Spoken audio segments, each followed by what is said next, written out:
Hello, is there anybody out there? It's saying no one, but give it a few minutes. We have one.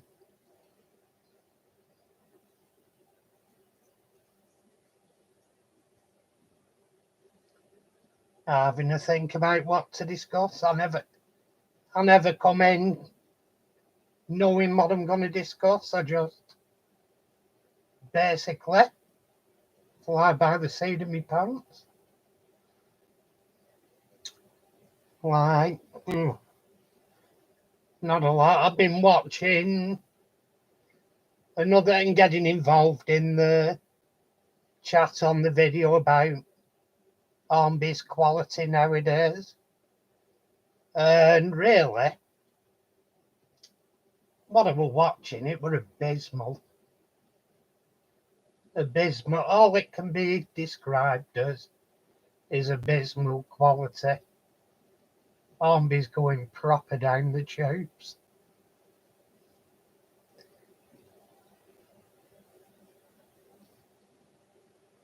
It is. Wait for a few more get in, but yeah, it was the Stania coronation I was looking at. City, what were it? I forget what it was, but a chap's uploaded a video. He got one on order from Athens, I think it was. It were absolutely abysmal. He returned it and he got the same thing but from another batch, and that was abysmal with the exact same problems.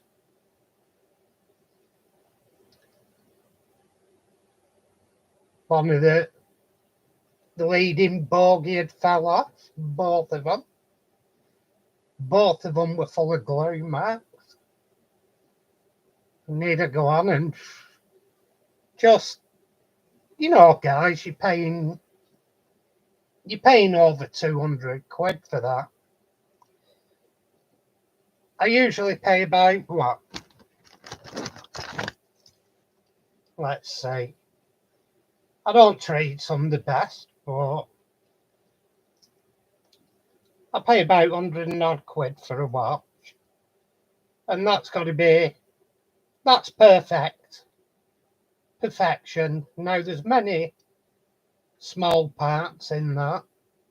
In fact, much more so than on an Armby train. That one's battery's dead by looks. Or is it? Let's have a look. No, it's about right. But that has many small parts and everything. In fact, more intricate than an Armby locomotive. And the question is, would you buy that if you bought it and something fell off it, like 1 minute hand, hour hand, or second hand? Would you open it yourself and repair it yourself and go, oh, they're fantastic products, these Armbys? Yeah, like you would. That model, he decided to keep the second one, even though it had the same problem as the first one. The bogie had fallen off at the front, the leading bogie. He decided to keep it and repair it yourself. They're in the right mind. Repairs something themselves after you've paid over £200 for it.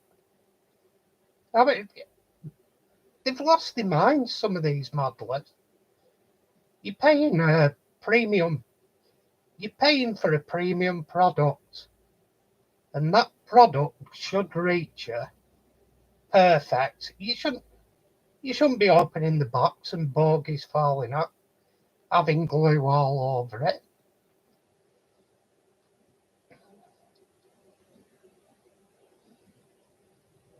To me, that's absolutely unacceptable. And if people are accepting it, well, more fool you. Fool and the money are soon parted. I see a couple have gone off. They must be the Army supporters. Oh, one's back in. Who's out there? Declare yourselves.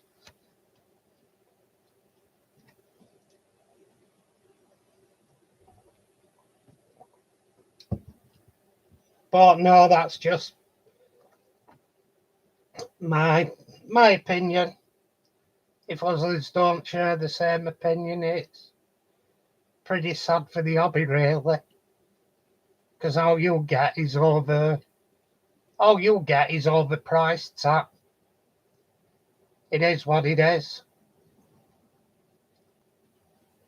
Like I say, if you go out and pay £200 for a local and it's falling to bits and it's got glue marks all over it, and those who think that's quality,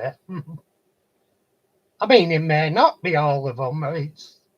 It's a fair argument. It's not all Hornby products, but the fact it's happening shows they haven't got consistent quality control. They're not that bothered about what they're putting out onto the market. Otherwise, it wouldn't be hitting the market in that condition. People need to start accepting Hornby for what they are. A money-making machine that it's fueled by investment people. It's not people who are interested in the modelling. Simon Cole has bailed. The other, well, she weren't that interested in first place. Montana. I don't think she was just interested in first place. He was just somewhere that was a mouthpiece for her and to forward her career in whatever she did. I think Simon Kohler had a bit of interest in it, but I watched him on a few programmes and I thought, no, he's not really a modeller, he's just a money man sort of thing.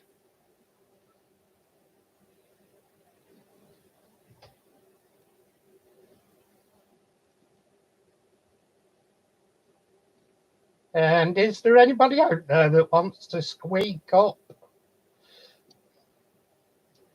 Showing one. Yeah, some people may say I'm Hornby bashing, but and they're going, oh, it's a British company, you're Hornby bashing. No, it isn't a British company. They're all everything's made abroad. The investment and dealing is in this country.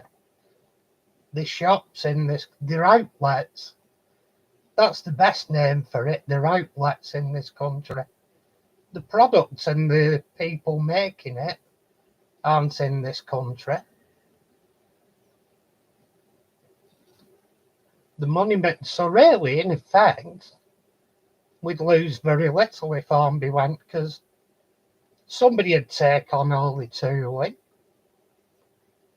probably make it cheaper, maybe better, because at the end of the day, they don't have to pay all the investment bankers and all that. They just make the product.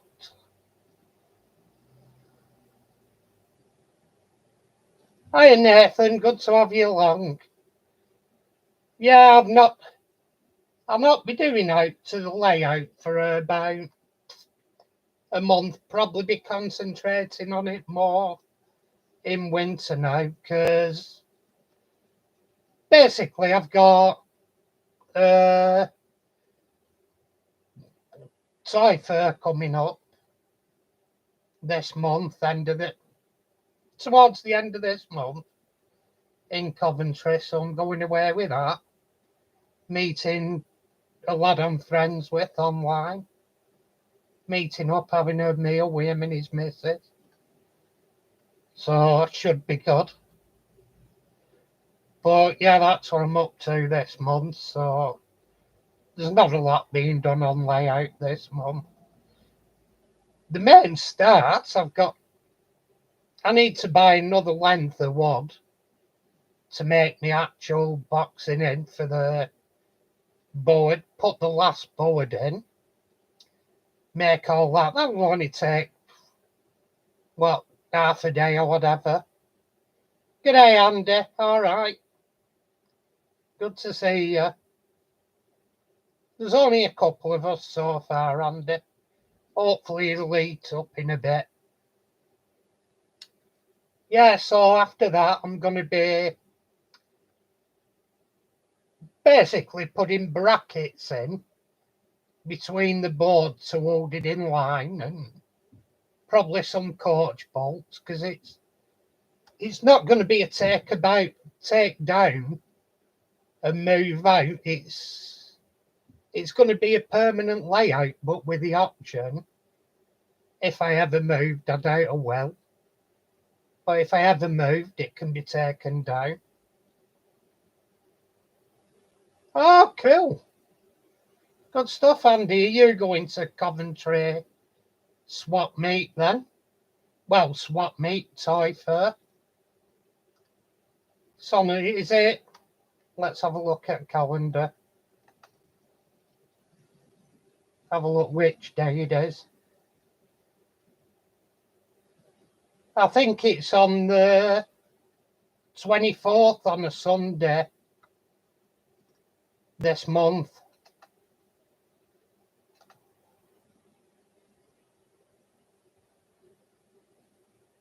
Yeah, Andy, it'll be the 24th. We'll be actually meeting up at the swap meet in Coventry. If you look it up online, what's the name of them? It's Model Railways and die-cast cars they do. It's the 24th of this month, Andy.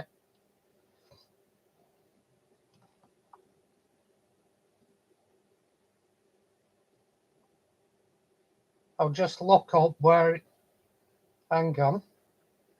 Just look up where it is.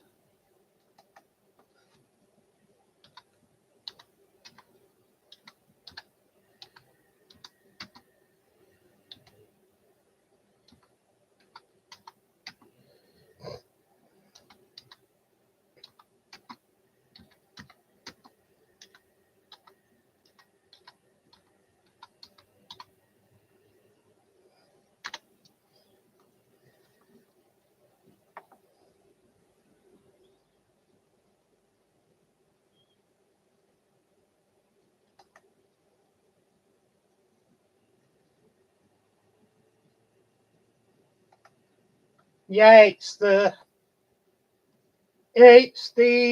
B. If you look it up online, Andy, it's the BP Toy Fairs, and it's September the 24th. Let's have a look. September the 24th. And it's at somewhere, I think it's called Sports Connection, looking at it.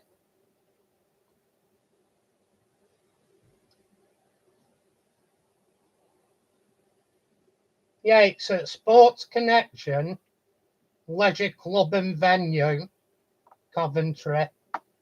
If you know that, Andy.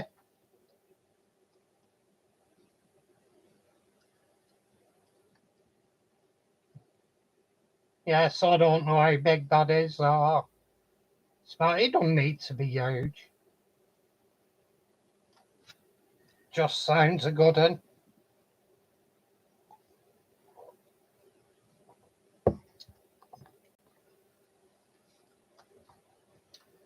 I don't exactly know. You all right, Valley? It's good to have you in again.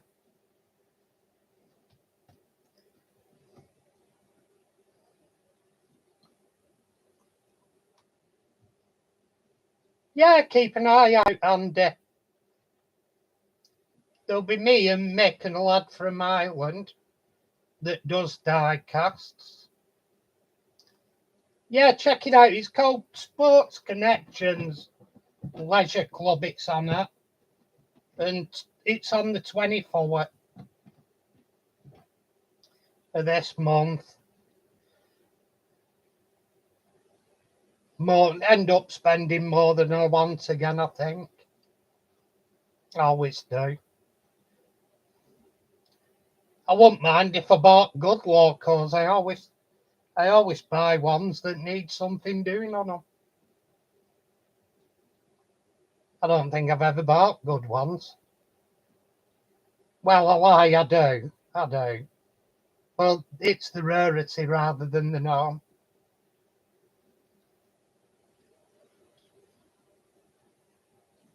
Yeah, that's one of my next jobs, Valley. Have to do alignment tools, and I'm saying it's not going to be a movable, it's a permanent layout. But I'm going to make it so it can be moved or stripped down. So, yeah.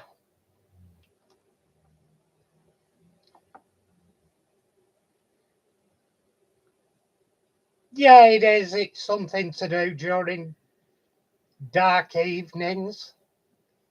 It's not really evenings for me because all I really work's a 3-day week. And I say 3-day week. I do 13-hour days. But I do 3-day week, and so I'm off the rest of the week. So I get to do stuff during the day. And it's when the weather's miserable and you can't really go anywhere. Not that I do anyway. I do just as much during summer, but at least I'll be cool to work on it. Oh, I've not touched it last few days. I've done anything for the heat. I were in work yesterday and I like a drowned rat. Because I work on like an hospital ward environment, and they keep it up for the patients. So you have the heat as well.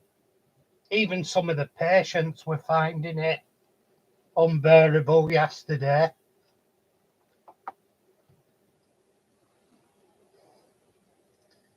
Fantastic. That sounds good, Valley. Yeah, sounds like a nice old layout, that. Yeah, that's probably something like I'd go for. M10 by 70mm. Bolt there. I might get some plates made up as well at a fab shop. Or see me mate. My mate's an engineer. I can get him to fab me up some plates. What I was thinking of for along the sides were like a plate, say about year long, year deep, and 2 bolts on each side. So it clamps the sides together. So your sides are in line. Then a couple of plates underneath the board with 2 bolt holes in each, and put one plate one side and one the other, bolt it together. Which sounds like it should be good. Sounds nice, that, Valleys. And of course yours is Great Western theme, isn't it? So it should be good. Have you any like water features on it or anything? Because the layout I'm making, I'd love to do a water feature. Because I do for model dioramas I've done and stuff. I specialise with water features. Uh, there ain't none on my layout I'm going to do unless I do a puddle. if I'd made it from an earlier period, the area behind the signal box I worked in was one of the Manchester Bury Bolton canals. Well, the Manchester Bury Bolton canal.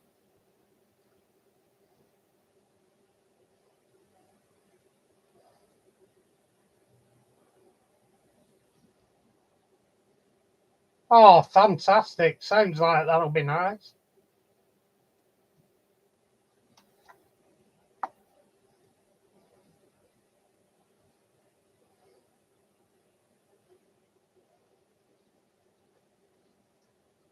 Hey, the thing is, Nathan, the way I look at it, there's some outstanding and absolutely stunning micro layouts. And they can be much more stunning than big layouts because, how do you put it? You have more time to put in and think about your painting scenery and doing the flocking and your grass and your ballasting. You have much more time to. You've got time and you're not. How do you put it? You're not spacing yourself out doing loads of work on a massive layout. You're just concentrating everything into that small layout. So you get absolutely stunning scenics and stunning buildings.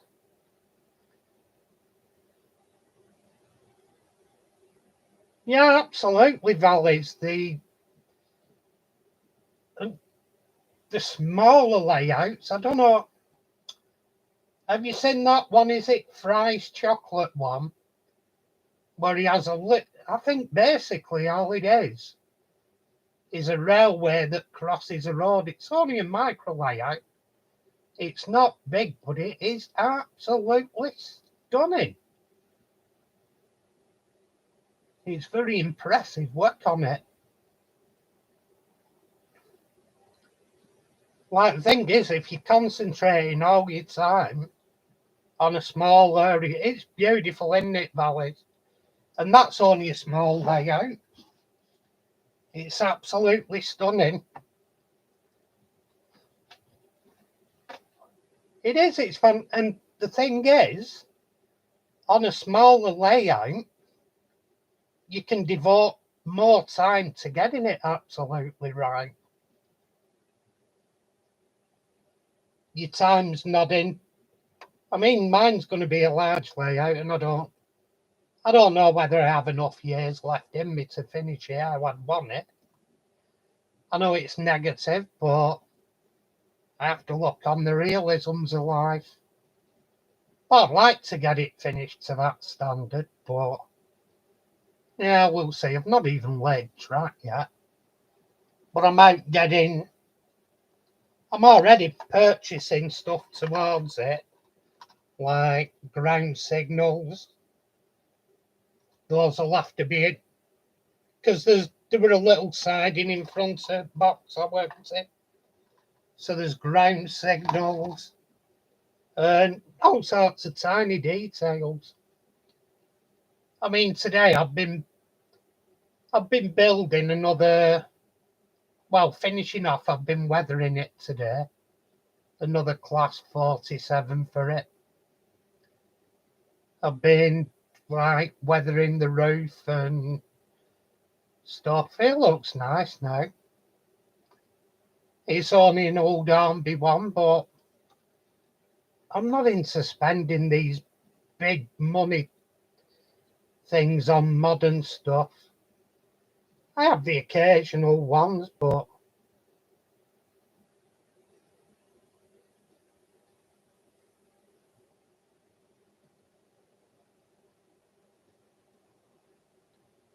that sounds beautiful, that Valley.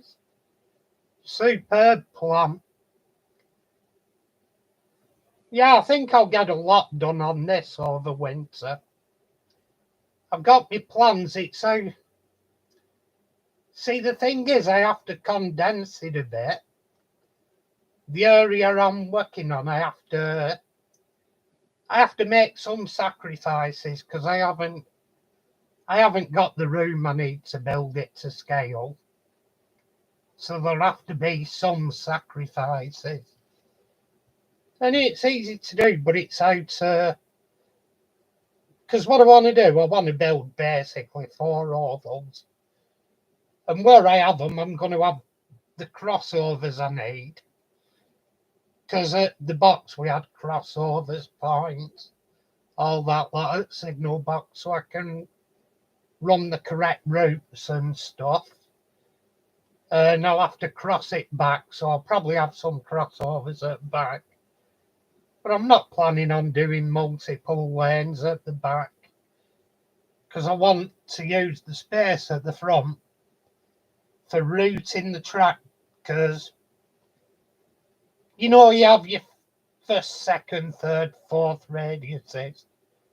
I'm probably going to have to make mine second, third, fourth, fifth radius because some stuff won't run on first.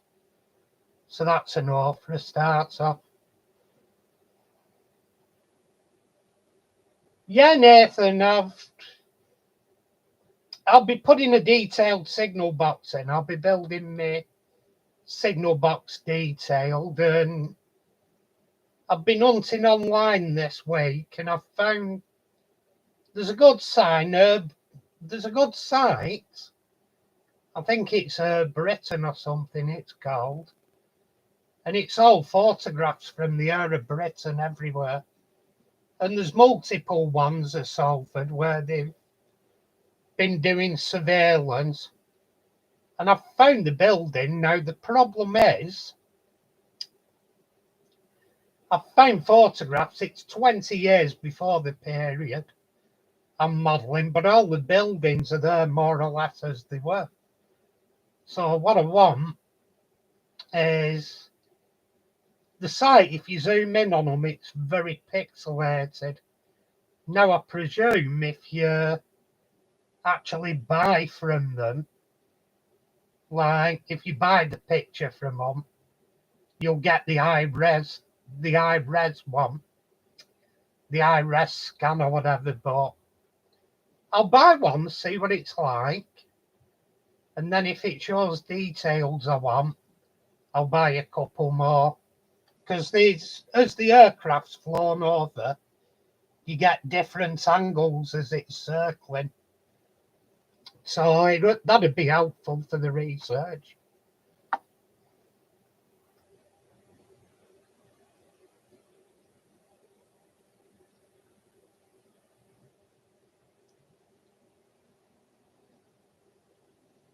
Yeah, you have to, Val. You have to sacrifice a lot when you build a model railway. You can only ever go for an approximation. Like, look at that one Pete Waterman's built at Cathedral in Chester. I think that's to scale as it would be, and it's absolutely enormous. And even then, they've scaled it back. Yeah, making track 3 Valley. But even then, they've scaled it back because it'd be far too wide for where they wanted to fit it in. I think they've got it about right lengthwise, but the width-wise, it'd have been far too wide, I believe. But yeah, you can't, unless you're building a very, very small location, that'll end up a big layout, you can't really scale it back. I mean, N-Gauge helps, and TT would if they had the selection you'd need, but I can't see there being a selection of that TT anytime soon. Because, let's be honest, the way Armby's done it, it's crafty marketing, but there's actually very sparse selection of models. Like an 08 shunter in about 10 liveries isn't a wide selection, it's just an 08 shunter.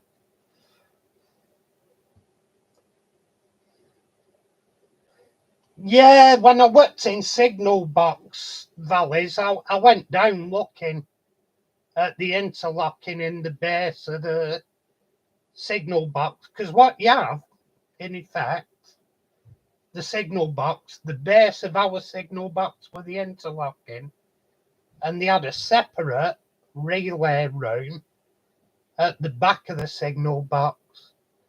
So we had signal box and relay room.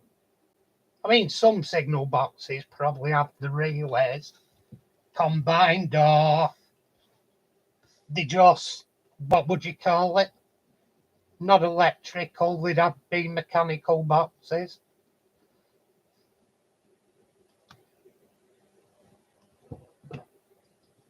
Yeah, I know the one you're talking of. It's massive. It's the route with the LNER that comes out of London, isn't it? It's an area of London, Copenhagen Fields. It's an actual area as you come out of London.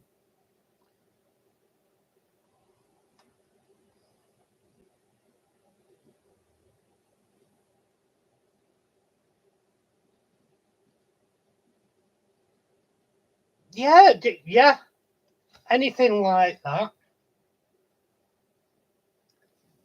Good evening, Andy T. Good to have you along. Which teams were you watching? I thought England played yesterday. Or were they playing today? I'll tell you what, I watched a bit of the Australia yesterday, Australia, Georgia, at work, because me work at times when you're doing stuff, you've got Wales v Fiji. That's a tricky one. I'd probably have my money on Fiji. Sorry. But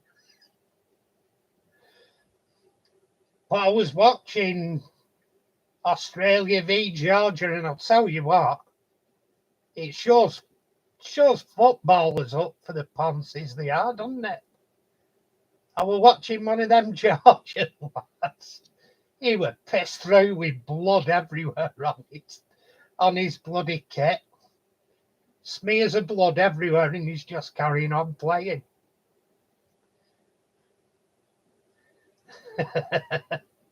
Fingers crossed, Valia. Of late, Fiji aren't meant to be bad, are they? I don't really follow rugby, but Fiji, I believe Fiji aren't meant to be a bad team. Mind you, let's face it, any team playing in a World Cup isn't bad. You're not there because you're crap.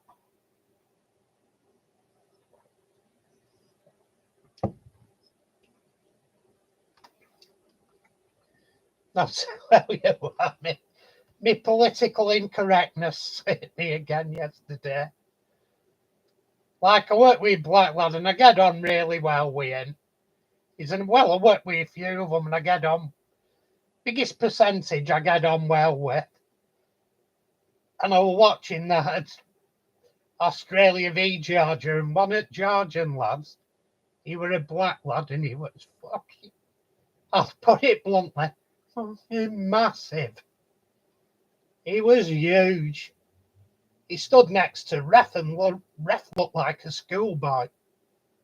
And I said, you wouldn't argue with that lad. Man, look at the size of him.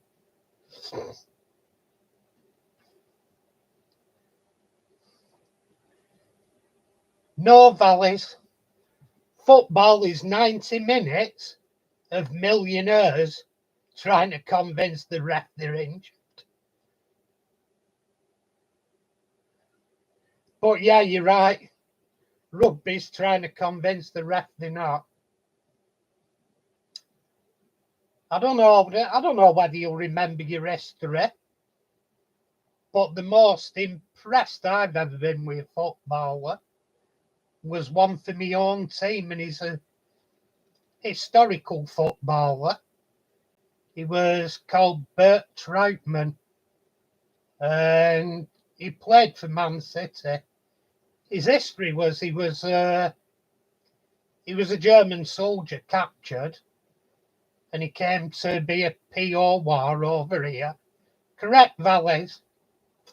And he was a POW over here, and he decided to stay here after the war, and he ended up playing for Man City. But in one of the games, I think it was a cup game, wasn't it, Valles?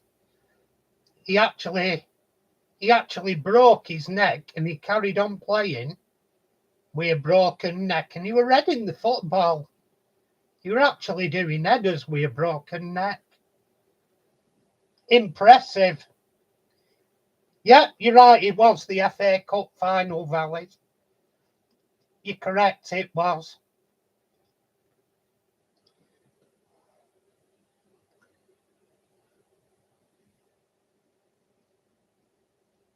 Yeah, exactly, Andy. And that's the way it should be. I used to follow Speedway, and I went to Wembley to the World Final, and there were people from all over the world, supporters from everywhere. Swedish, Denmark, Aussies, they were from everywhere. And nobody was segregated, they were all just mixed in together. And a copper actually said, I'll never forget him. We were walking out and we went, evening, lads. And he goes, evening. And he uttered the famous phrase, we don't know why the fuck we're here. They were doing that. They were doing absolutely nothing apart from having a laugh with fans. They said it's not like football, is it? Yeah, they were doing absolutely nothing. But they had to be booked. You have to, I suppose, at gatherings.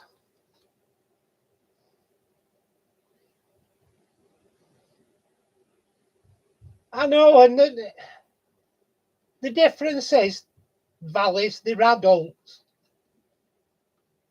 You can have banter and take the piss and still be friends. You can still drink together. But football's got it does have, it's nowhere near like it was in the 70s, but it's still there. There's still the hooligan elements and the idiots that do go to a match for a fight. I mean, don't get me wrong, there's nothing can beat the football chants of it, as insulting as they get and everything. Well, they get childish about it. It should remain humorous.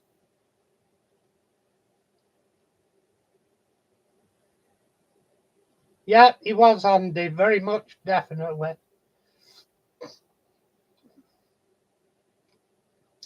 Yeah, I'll not lie, I've sat at a football match. Me look, because part of the job I worked before I were here, I used to have to take me clients out on activities, and I could go to football, I'd go away on holiday with them, all sorts of things. And that one, I went, this particular Saturday, I used to do football with a lad. And the funniest thing happened. One of my friends works as a steward at our local football club. Or it was our local football club. It shut down for one reason or another. It's been saved and it's nowhere near its original format, but it's open again anyway. But yeah, I went up with my client and I walked up I walked up to my mate, he was a steward, and I said, all right. I said, where are we going? He said, here you are, come in here, mate. And he opened gate for me and I went in. Bear in mind, I've got a client with me. And I looked around and I went, shit, wait a minute, these aren't familiar. And it was all the away kit. And he put me in the away fans end. So I comes out, I goes, let us out quick. And I got out. I said, what you put me in there for, you tosser? And he goes, what? I says, I'm from your local town. Why would I be going in the away end? And he's like, oh, I could have slapped him. Do you want us to get beat up? Yeah, funny. But that day, it were a cracking day that day, because we sat behind the goals and there were these two old chaps behind us. You know, they were the type that went every weekend.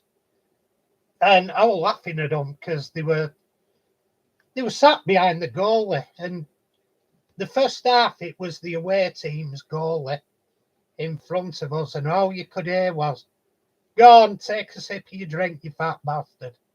Go on, take a drink. And they died. Oh, every insult. He had a full 45 minutes or whatever of abuse from these two old blokes. Anyway, second half, you thought, it'll be good now. The abuse will die down from these two old geezers. And they carried on. They abused our own goalkeeper. They abused our own goalkeeper as much as they abused the away goalkeeper. Oh, bloody funny they were.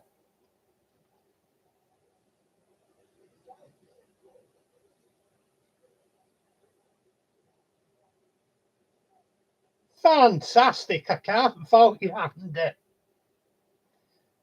That's good going, that. Good session. If it's an all day, though, it's wearing off as you're drinking. If you're steadily drinking all day, you can do that.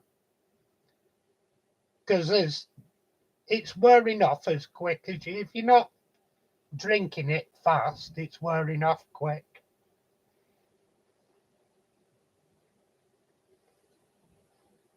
But yeah, I'd like to go something like that. One of my friends got done for giving the England cricket team abuse. He got told off for it. And by one of I think it was the England captain at the time.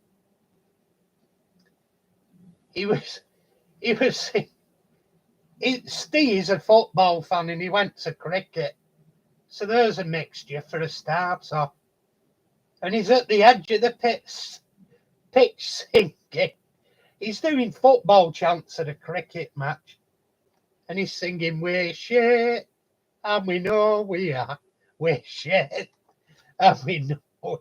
And the England captain came over to him and goes, the your boys, give them some support.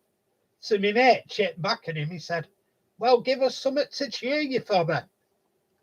I thought, oh, God, crafty.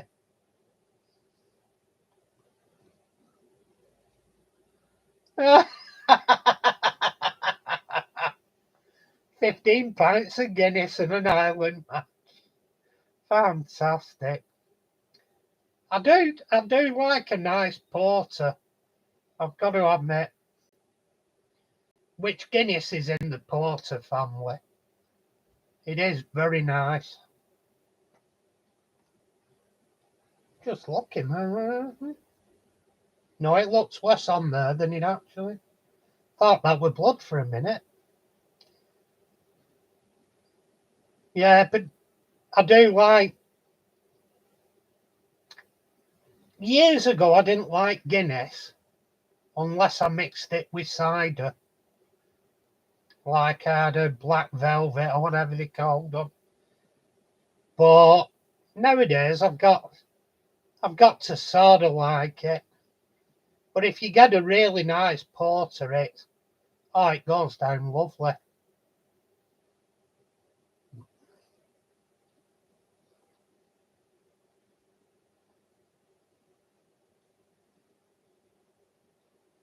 Cool.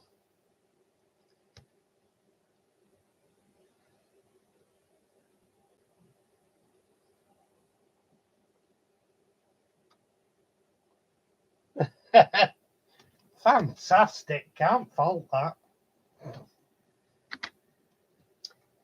It's a while since I've had a session. Now it started making me ill eventually. I used to drink too much, and well, can you do that? Well, I was having 3-day hangovers and stuff, and I thought this can't be good for me health. Although I do like a drink still, I don't drink anywhere near what I used to. I'll buy, like I bought a pint yesterday at me. I have a restaurant just in front of me, and I bought a pint. I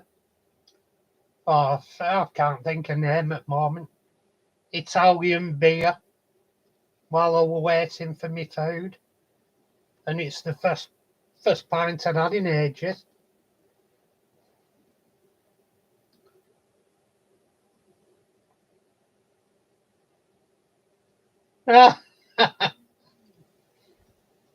Yeah, but the thing is, did you get them interested? That's half the battle nowadays, getting them interested in other things apart from mobile phones and PlayStations and stuff.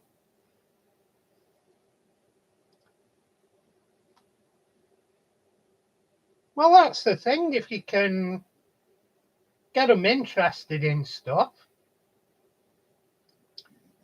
because I think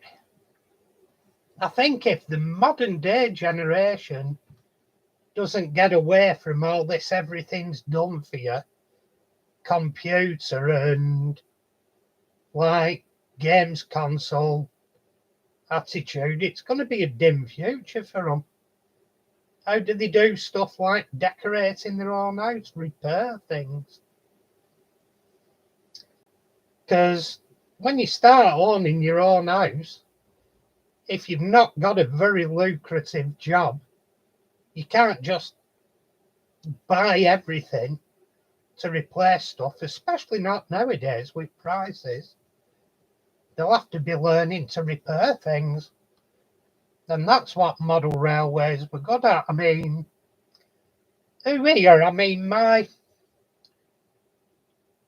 my first venture into any sort of electronics for repairing things, the first thing you were usually allowed to do was put a plug on your transformer for your model railway. And you were supervised at first, you were told where it went. You don't do that today. It comes with a plug on. Everything's ready out the box. Everything you bought at one time, you had to put your own plug on it, come without a plug.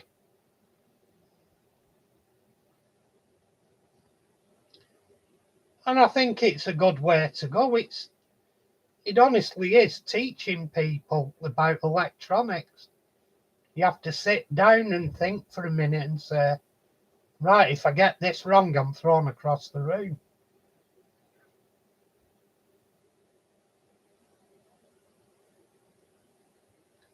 It is a useful skill, Valleys. Today's society, I bet, I bet, and I bet I'll be right, that 50% of electrical goods that get thrown away are thrown away just because a fuse is blown. I could guarantee it. Or because they've frayed a cord near the plug end, or they've frayed a cord and they won't put a new card on it. They won't buy electronic flex and install it themselves.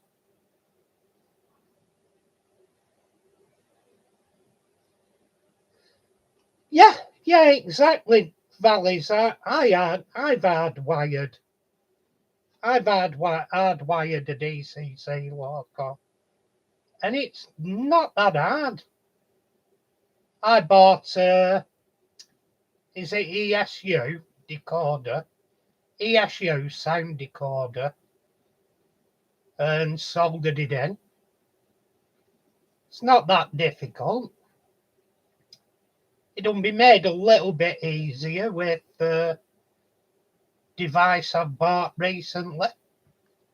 I bought an Helping Hands, and I've discovered, don't know whether you've seen in videos, but I've discovered if I clip one crocodile clip onto, say, the chip and one crocodile clip onto the wire, I can hold it exactly where I want it and just drop the solder on. Makes it a lot easier, especially with me. Half the time when I'm working, you'd think I were break dancing.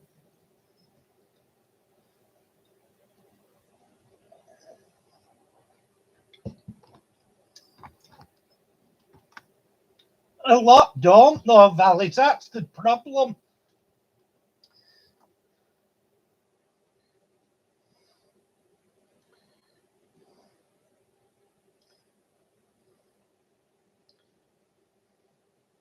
Yeah, more than likely. I bet most that get chunked are still workable and usable with a simple repair. And this is the generation that say we're green and we're looking after the planet. They haven't a clue. We used to reuse glass bottles. We used to wash them out and reuse them, sterilise them. We used to repair electrical items. Your mum used to get shopping in paper bags. She had a trolley she used every week instead of buying new bags for life every week. Because they said, if they were really serious about polythene bags, like, they're like, what do you call it, pollution and everything, they'd have banned them. But what do? They put a tax on them. So now if you get a poly bag, it's 5p or whatever they are now. Whatever the latest price is they've decided on. Putting a tax on it isn't getting rid of people using them. Because when you've spent £100 on shopping, you're not going to give a shit about 25p for bags.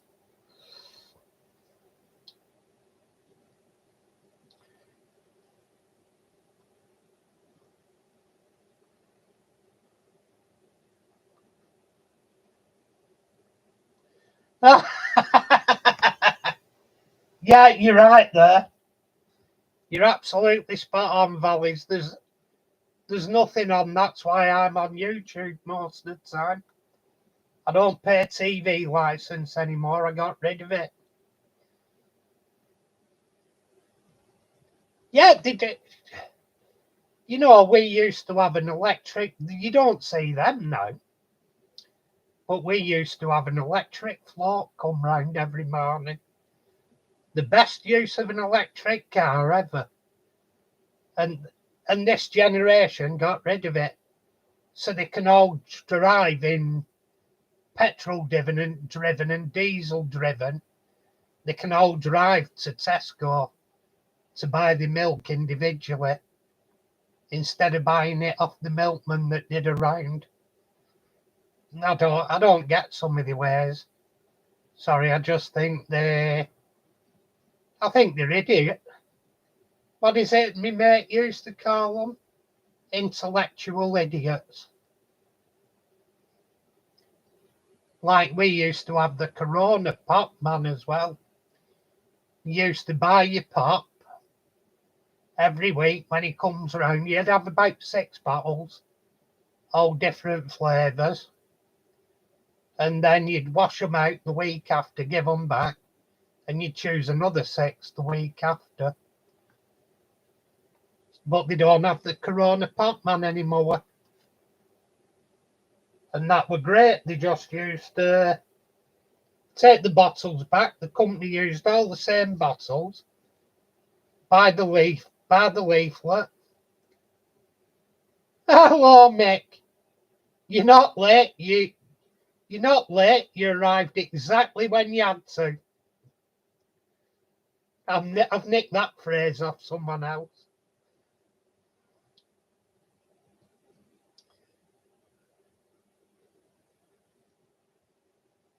Yeah, they would have valleys, but the thing is, the electric car that wasn't that the racer? And the thing was, it was only a single seater, and I might have the wrong car. Fashionable to be late, yeah, Mick.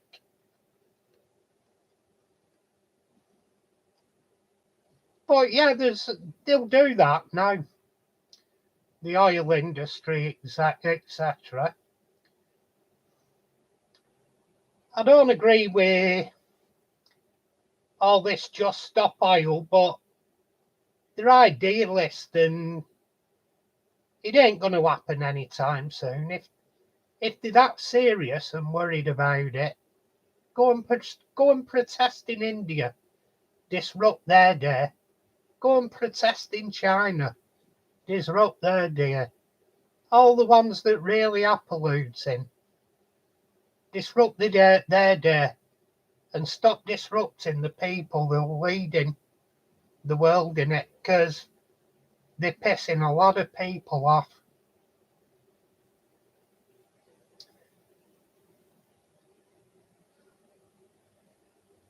No, but I find a lot of them, Mick, all these just stop oil protesters, they're hypocritical tossers. They'll have drove there. Some of them will probably have decent cars. They'll have drove there. They'll be wearing clothes that depend on oil. Most of them are OAPs, so they'll be taking pharmaceuticals that are derived from the oil industry. They'll be going on holiday. I'll guarantee most of them fly on holiday. I'll guarantee most of them are eating food. Like, most of them will probably be vegetarian. And most of the diet's probably flown in aircraft. They're using pesticides that are killing bees. They're the biggest load of hypocrites in the world.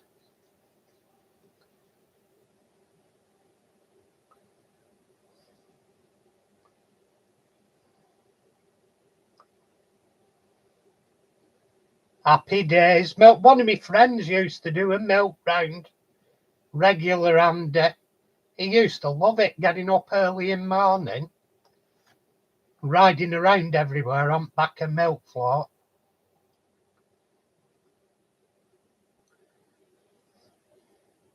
Well, Andy, our local milkman, he's died now, God bless him. He was very old school generation, and he used to come in at 4 o'clock from the club, pissed. He'd go out, and do his milk round at 4 o'clock, and no coppers around then, and it'd be the last time they'd suspect you'd be pissed. He'd do his milk round, then go home, wake up later in day, and do rest of his farm stuff. Funny.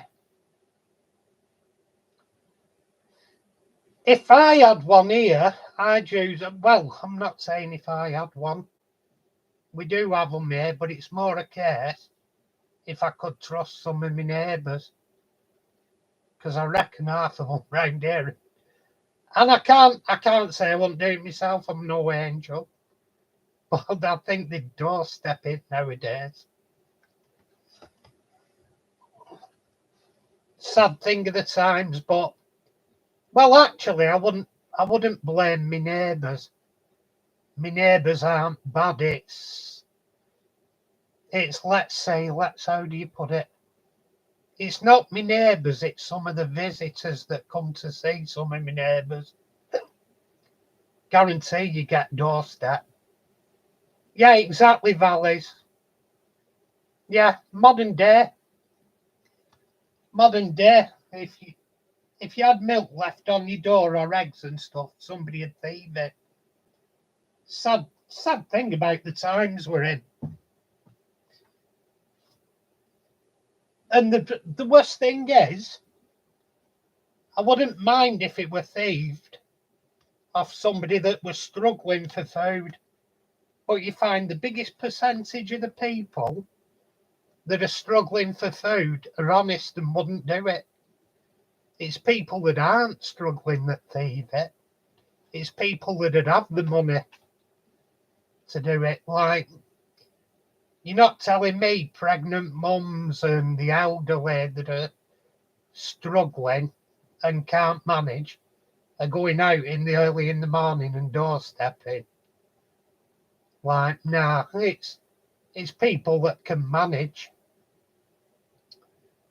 Like, if they're stuck, they can go out and, I don't know, mow somebody's lawn or offer to do so. You're never stuck for money. I never have been. I'll offer to do something, or I've usually got something I can sell. And I don't buy this struggling for food when they've got the latest iPhone and like they're watching Sky TV. Sorry, you're not struggling. Get rid of the iPhone, get rid of Sky, then we'll talk.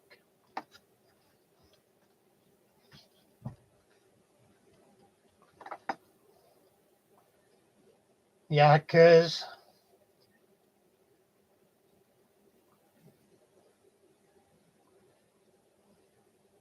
good on in Valleys. Yeah, there's always options out there. If you want to make money, there's always options.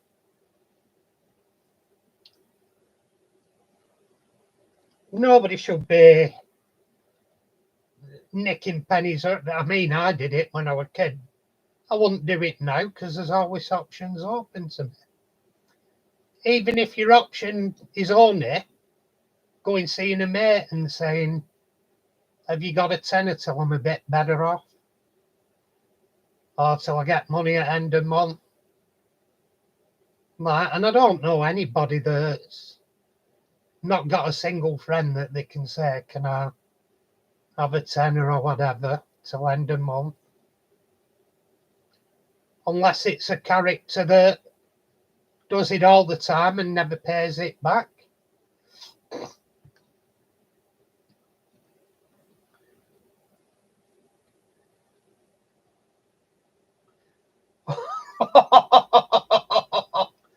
Oh, Jesus, I'm into aviation. I bet he was so popular, Andy. Jesus. They must have gone ape shit. I know one of my friends, he does festivals and stuff, and he sells hippie clothes, and I call them hippie clothes. He sells some nice stuff. Like he sells ornaments and hippie clothes. They are beautiful clothes. Like, they are nice if you saw some of girls dressed up in them. They're like really nice stuff, and he sells beautiful quality ornaments and jewelry. But anyway, he does festivals, and he went to this one time, and it was on an airfield, and he didn't know. He just drove onto the airfield in a van, and they went ape shit. Said you can't just go across there on yourself without knowing. Valleys, a burger van At the festivals, if you've got that, it's a license to print money burger vans at festivals. Tell you, where else are they going to go for food once they're in? You've got a captive audience, and you know they've got money on them. At a festival, they've got money if they haven't already spent it on the drugs.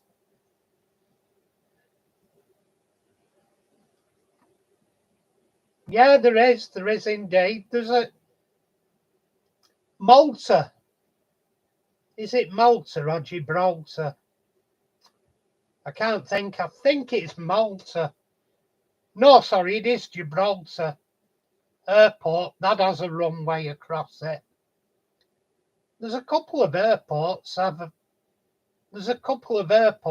roads across the runways. Gibraltar's one I can think of off the top of my head. They have a road across the railway. Right, a railway. Oh, start again. A road across the runway. But yeah, there's railway, South America.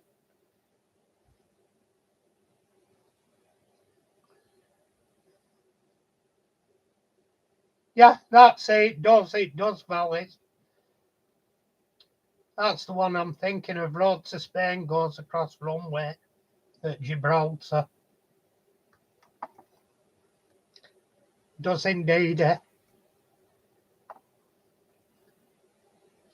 They have proper crossing gates and lights on it.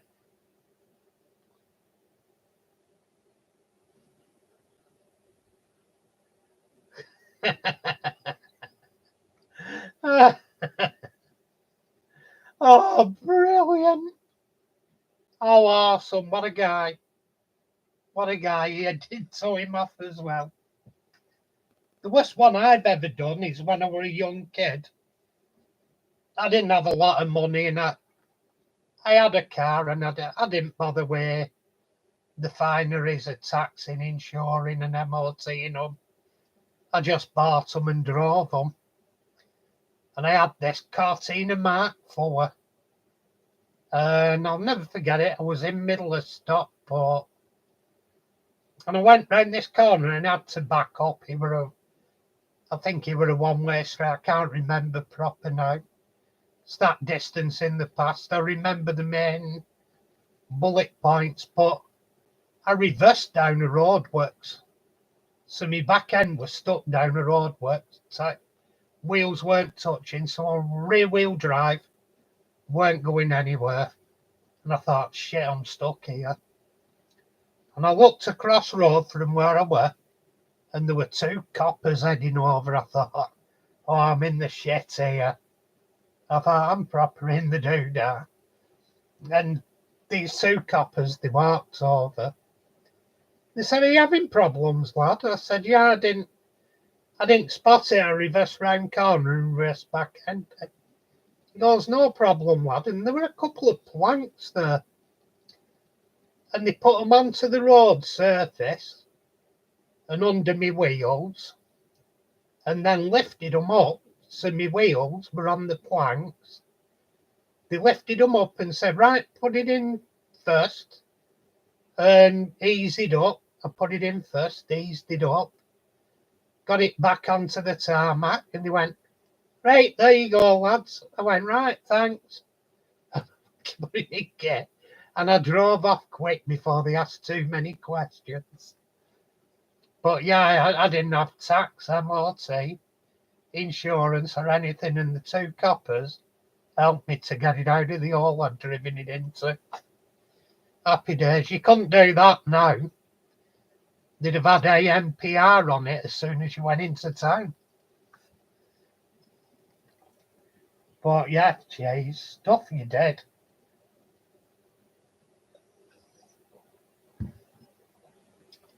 Used to have a good laugh. Yeah, I didn't learn. I bought another Cortina after that. it weren't a good car, and I went and bought another one. Who's Big Brother? Oh, yeah, I know what you're saying, AMPR. Well, let's be honest. The worst thing I can confirm is that my nephew worked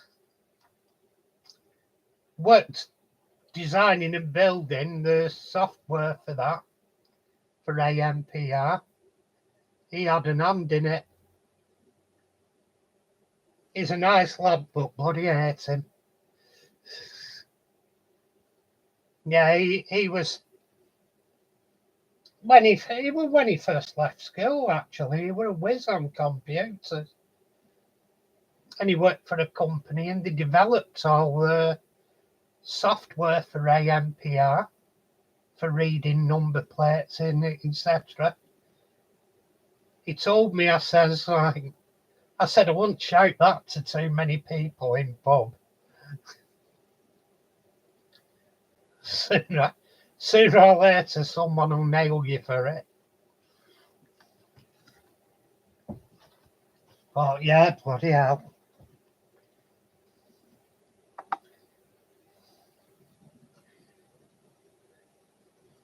Yeah, and you know our local council are shits.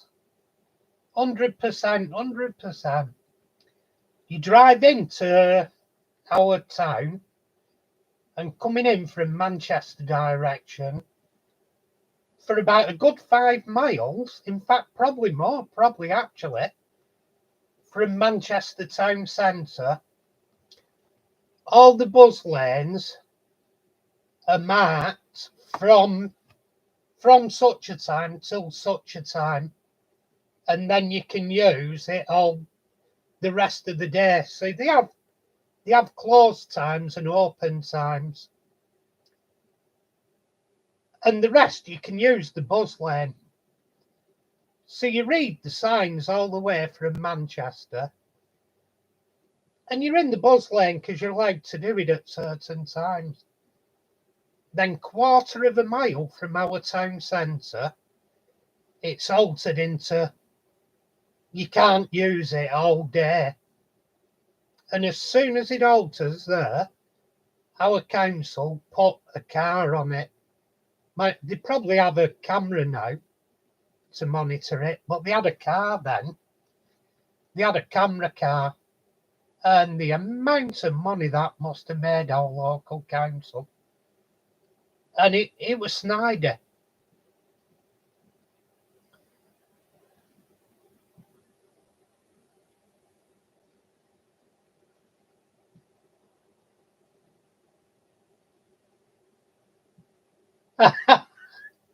Yeah, I believe you.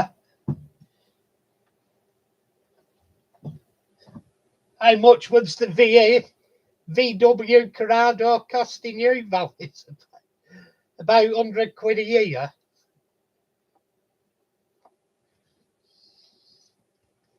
Yeah, they kill young uns with insurance now.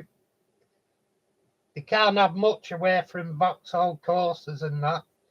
Not when we were kids. I remember one of the first cars I was looking at an American V8 Buick Ragtop. Yeah, you wouldn't have paid a lot on it, Valis.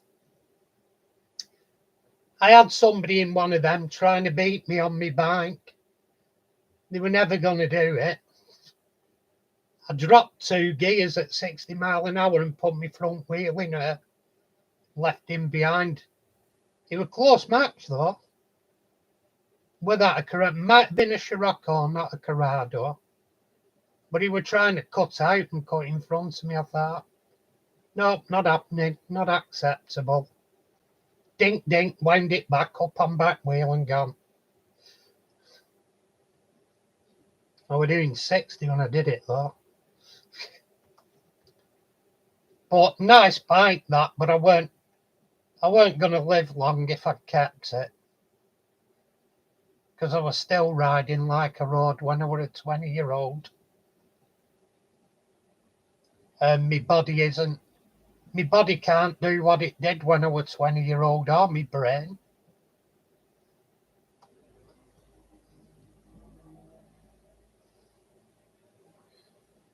Yeah, you can get undropped, Mick. You can indeed. Very nice. Very nice, Valleys.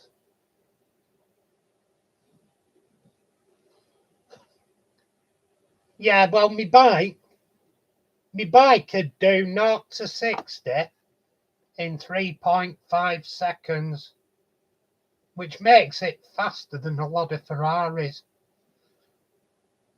for acceleration. A lot of Ferraris wouldn't have caught it. There'd be a lot that did, but a lot wouldn't have.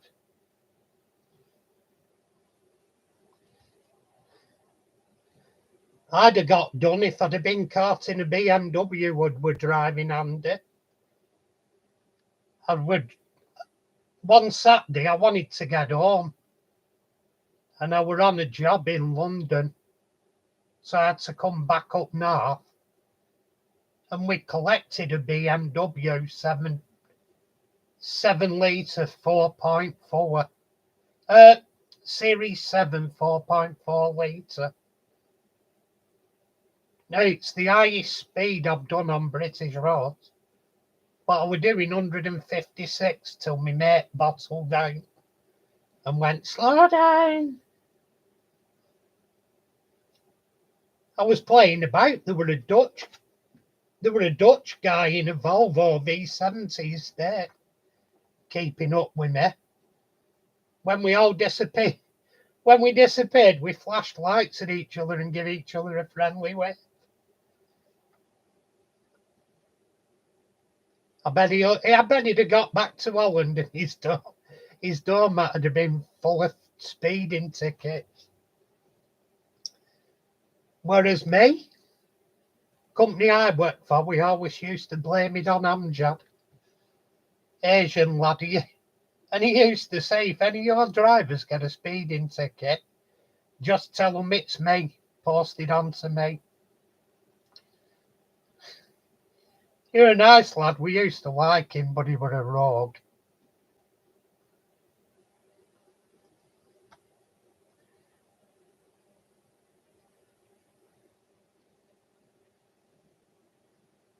Yeah, it's understanding. I think you told us that last week or week before, Valleys. Understandable, right? But yeah, it's like I said, them Series 8 BMWs, you could only get them special order from BM. When they were new anyway, they were a special order car. You had to order them if you wanted one.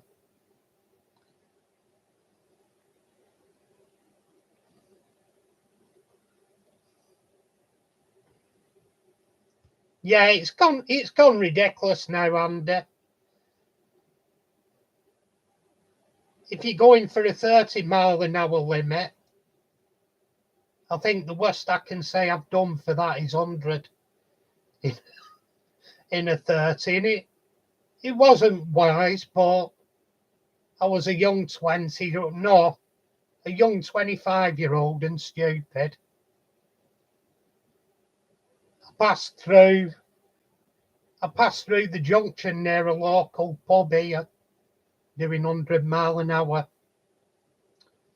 And you think later on in life, you think, shit, if something had to skip the red lights because it was night time, because I were on a green, I wouldn't have survived it.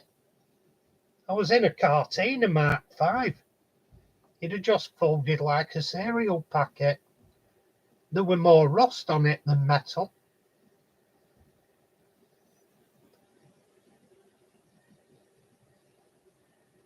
Oh, Connolly Hyde, beautiful. They were a nice car. There was one went in my local aerodrome, I think, I think one of the pilots had it. And yeah, they're not a cheap car to find, no. Because of the rarity and the quality. Bloody hell, 20-mile-an-hour limit. That killed me. That'd kill me, that, a 20-mile-an-hour limit. I'd do more than that on a mobility scooter. Bloody 20 mile an hour.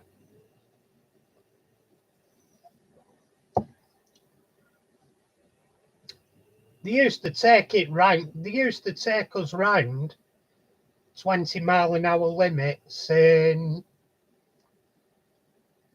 what do you call it? On my bike training for big bike license. They took you round all these 20 mile an hour limits, like in housing estates and everything. But the fun of my big bike test. I passed my car test. I did that first time easy. But big bike test, I had 5 goes to get it right. My first go, I crashed bike. Or at a set of traffic lights, and I only have short and stumpy legs. And there was a pothole on one side of me. And I put both feet down, one touched the floor on one side. And I'm flapping my foot about to find the floor on the other side, and the bike got past the point of no return because I weren't finding ground, and it went over. But as it went over, I hit the kill switch and lowered it down as gentle as I could. Anyway, picked it up, so I failed for that. My second test, I got failed for speeding. My third test, I got failed for inadequate progress because I were being worried about speeding. And it was my fourth time, I passed. My fourth time it all come together.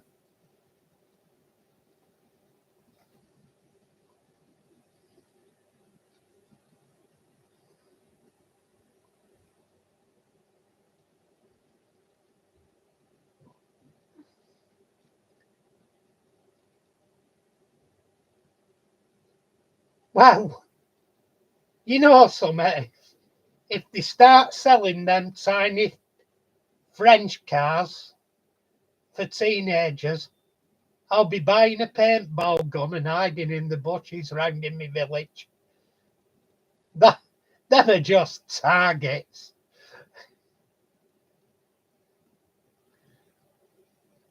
Oh, hell yeah, Andy.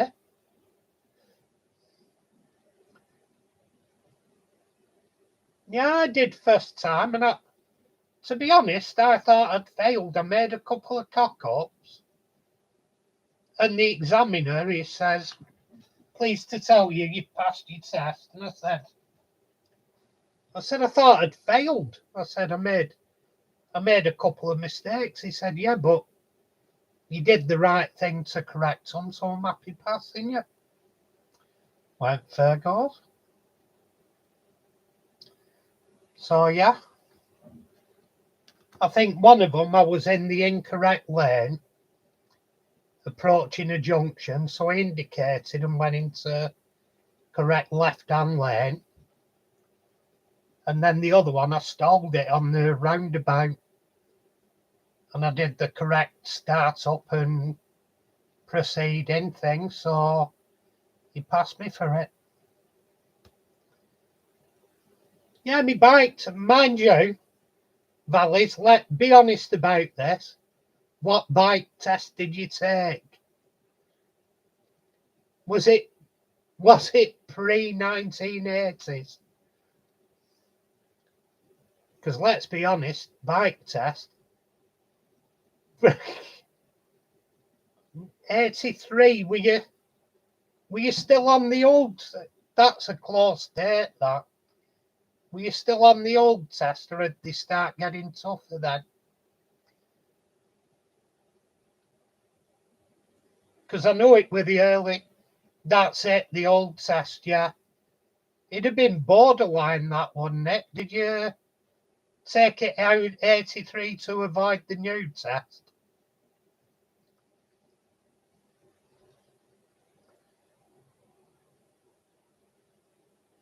Because that's about borderline cut-off, because they banned 250s slightly before that. You couldn't have a 250. I think it was, were it about 82 they banned 250s? I know I wanted one, I were on a 50 and I was going to get a 250. And they went, no, you're only allowed to answer. I think it were about 83 actually, that. Yeah, pre-83, everyone were on Suzuki X7s, Kawasaki KH250s, RD250s. I'm saying that I had a KH250 and I hadn't passed my test. And I had it after 83. I just used to use it. Never had a care in world.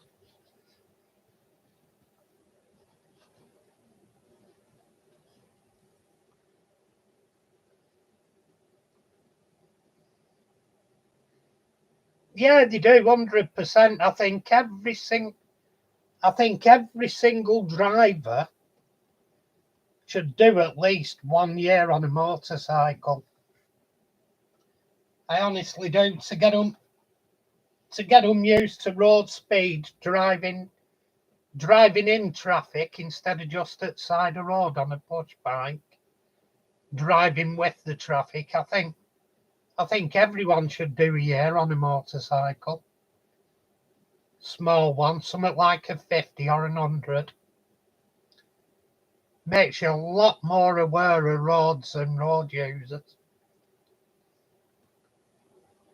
Makes you more aware of where you're going as well. You concentrate more on a motorcycle than a car. I find in a car you can be driving and you can do a mile or 2 miles and not have a clue how you got there. You don't get that on a motorbike. You remember every little bit of your ride.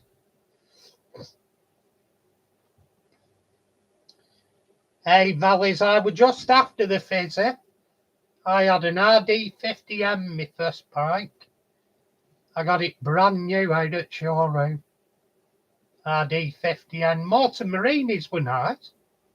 You still see them occasionally. A Viffa 750. I've always wanted a Viffa. My mate offered me his VFR 800, but I didn't want it. I preferred the 750. But I ended up buying a Phaser 600. But if you look at the Phaser 600, the later ones, they're the same performance of the VFR 750 from the 80s. You have like 30 years more advanced tech on them. The 600 now will easily match a 750 from back in day, unless the 750's been tuned. 100%, and you don't last long if you're not looking out for stuff.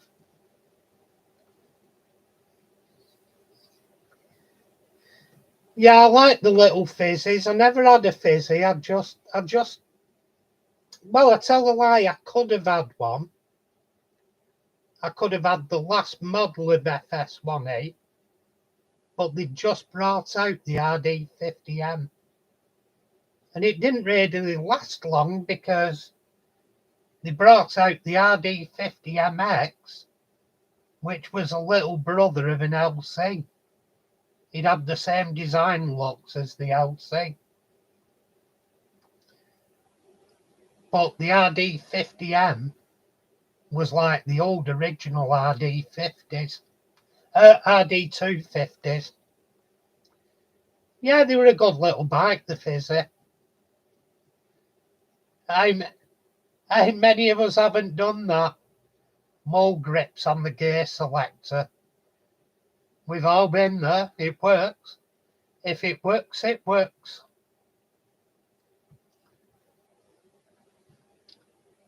We used to do that on old crosses we had and all sorts. Because you can guarantee taking the covers off for doing work on them, you put them on. If you put them on slack a couple of times, you kick them down and it'll spin round on the splines and strip the splines. So eventually it won't stay where it was. So eventually more grips worked. Because if you strip the splines off the actual, what do you call it, shaft, that was it then. Even if you got a new selector, it wasn't going to bolt on right and work.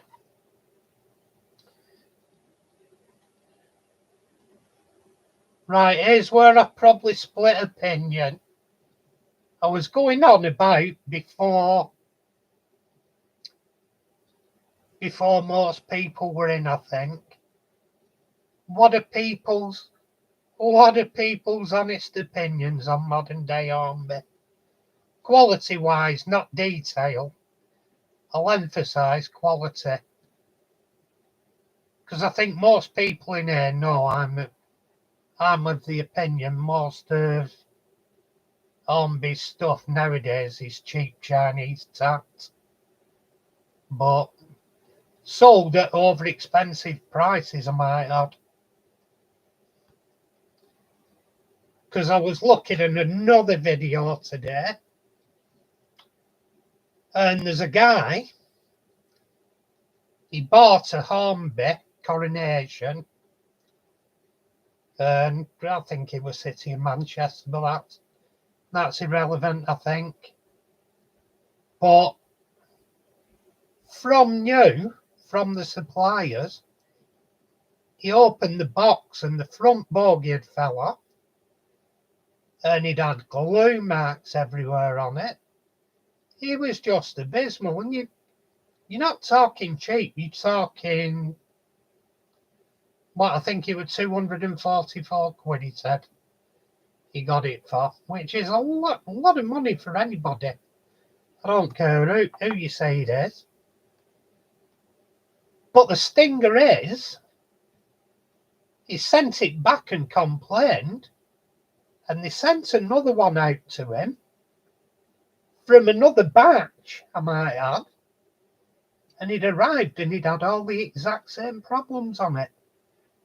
The same bogie had fallen off, the parts were loose in the box. It had glue marks everywhere on it.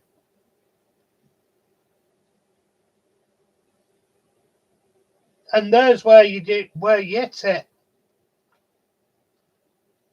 There's where you hit it, Valleys. Hornby Q1, I do like one, but I've seen people having problems with them, with the connecting rods dropping off. Oh, that was another problem on that Coronation. You were running it in and the connecting rod fell off. And this isn't a second-hand model. This is brand new boxed that he'd paid 244 quid on. But I've seen all sorts of horrendous stuff from Hornby. Like a modern Class 66 diesel, the one they did. And it was the Mediterranean Shipping Company one logo. And it was a sticker stuck over all. The livery was a sticker stuck over all the detail. And you've had somebody recently bought that new Lion. And it screeches like a Just Stop Oil protester that you're trying to feed a meat pie. It's just, it was horrendous. And I've seen people have new stuff for review taking it out of boxes where connecting rods have fallen off.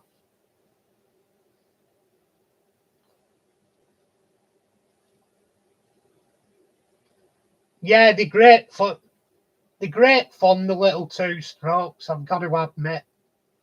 I used to like me little strokers more than me big bikes, if I'm honest.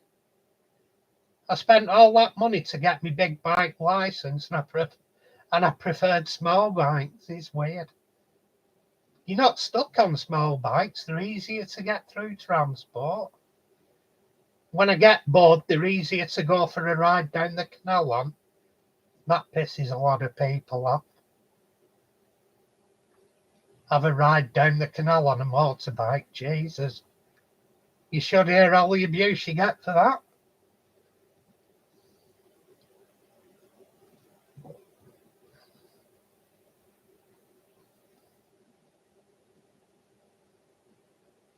I do like the little Bantams, the British bikes. There's a couple of them I really do like. There were some. I like the. Oh, it's like a bit lighter than almond green on a Morris Minor.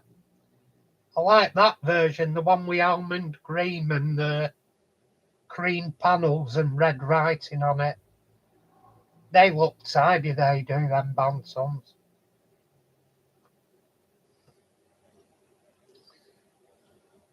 Slick 50, that's a name from the past.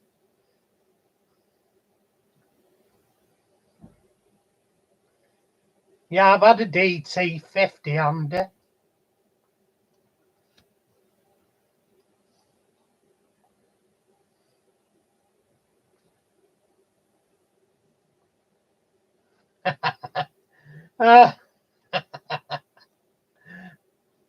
Yeah, you had a producer.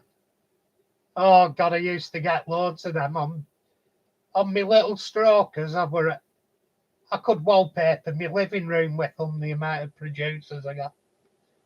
Every time I went out on it, I'd get pulled.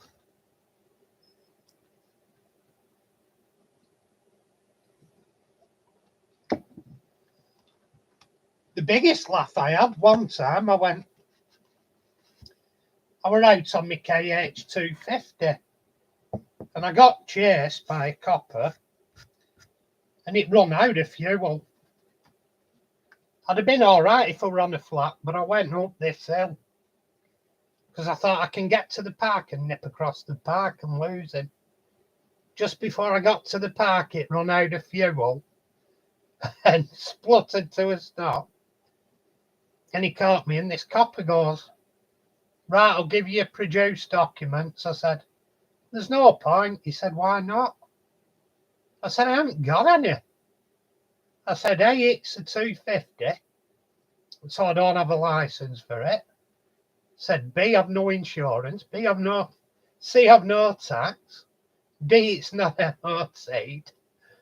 I said, need I go on? And he said, I'll still give you a producer. I said, I've just told you there's no point. Just nail me now. I said, there's no point giving me a producer for somebody I haven't got. Sorry, Scooby, I saw you come in there. Evening, fella. Good to see you.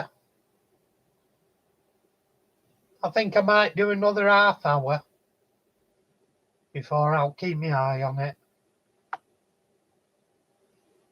I've just been out bid on a load of wagons. I put a bid on for doing up on my channel. I've got a load. I'm not spoiling the video too much, but I've got a load. I'm restoring at the moment, a wagon lot I bought. But this lot is, I put 21 quid on in it. I thought that was extortionate. I thought that was no way it'll get beaten bid. And I got beaten, so I'm expecting, possibly, I don't know, that I'll get a tab through with a second chance offer. You know, like they do if they... Because I think somebody's possibly gone, oh, we'll bid it up, to try and sell their own item for more. And I think it might have backfired. I might be wrong. There might just be somebody mentally unstable out there.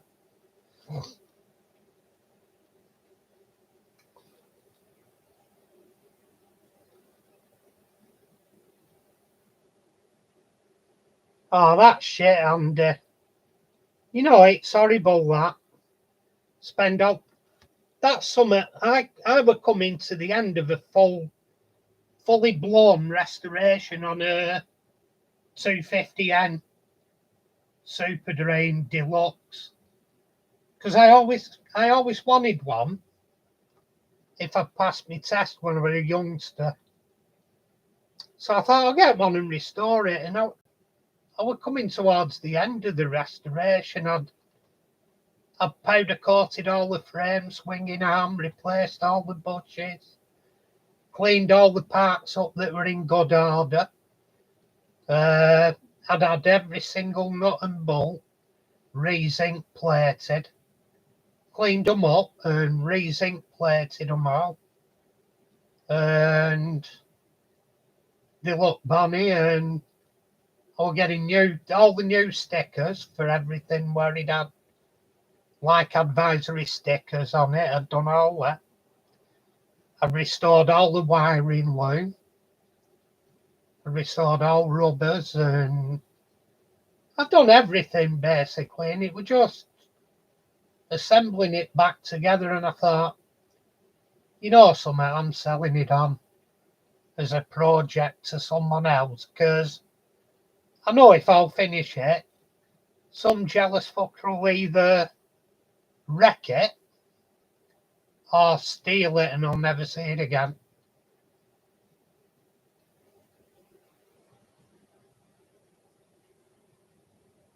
And you can't describe it, because I've had, well, it was one bike, but it was nicked twice. I had a Kawasaki 500 and it disappeared twice. The second time I didn't see it again. And that your heart will never ever sink more than when you go to a spot where your vehicle was and it's gone. Especially if it's one you like. There's some vehicles I'd have been glad to see the back of and gone, I'm going to be paid out. But even then, your heart still sinks because you've got to get home or get to work.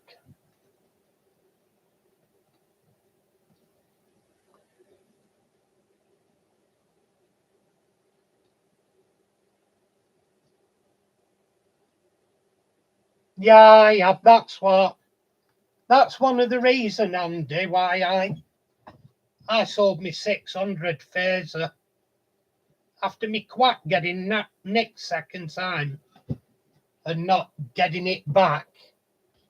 I were always worried if I went out, would it be there? So I stored my Phaser at my mate's garage, and it got a bind going down to collect it. Then once I'd finished on a ride coming home from where I'd stored it, getting the buzz and everything. While I were out, you were always thinking, is it going to be there, or am I going to be coming home by train? It just ended up being a right royal pain in the arse having a bike.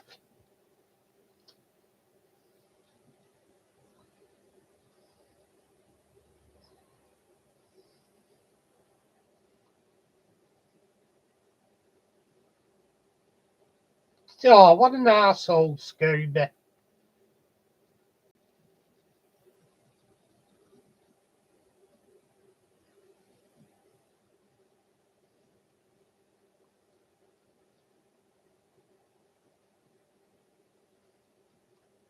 Yeah. I've got to admit, I fancied the RD500 LC. But I suppose I'm only here still because I couldn't afford one. if I could have afforded one when they brought that out, I wouldn't have been here. I'll guarantee it. If I got a 500 LC, I'd have killed myself on it. But the RD350 and the LC and the YPVS were both nice. It's depending what the one you're on about, Valleys. Was it the original RD350 LC or was it the YPVS 350 LC? Because there were two different models.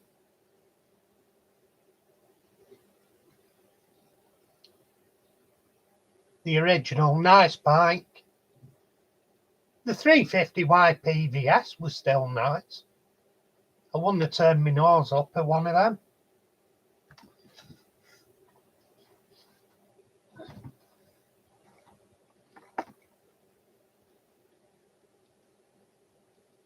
Scooby. Black was the only colour. I loved the black. The black was gorgeous. The white was nice, but the one I'd really loved was the metallic aqua with white and grey decals on it. That was the nicest coloured one to me. Yeah, the Gammas were nice as well. They were. I wouldn't have said no to either any of them.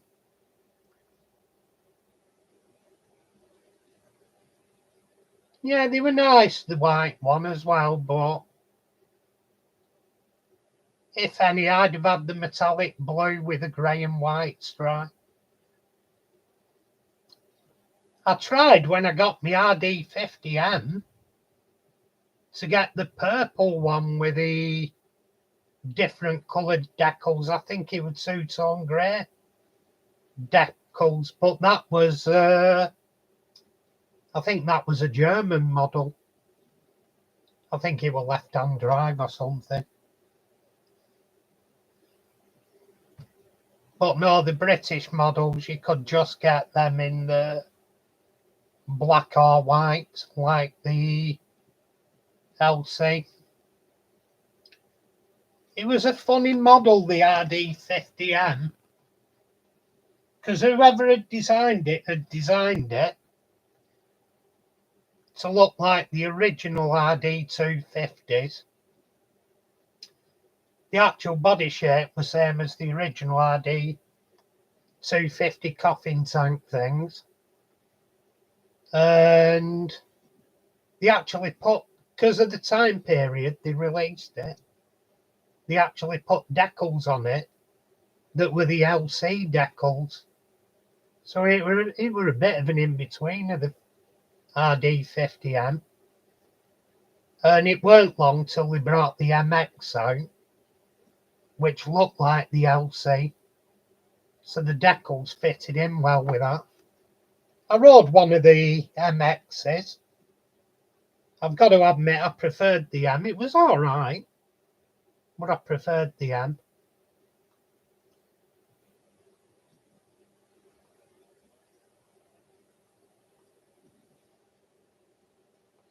Ah, so he properly tested it then, Scooby.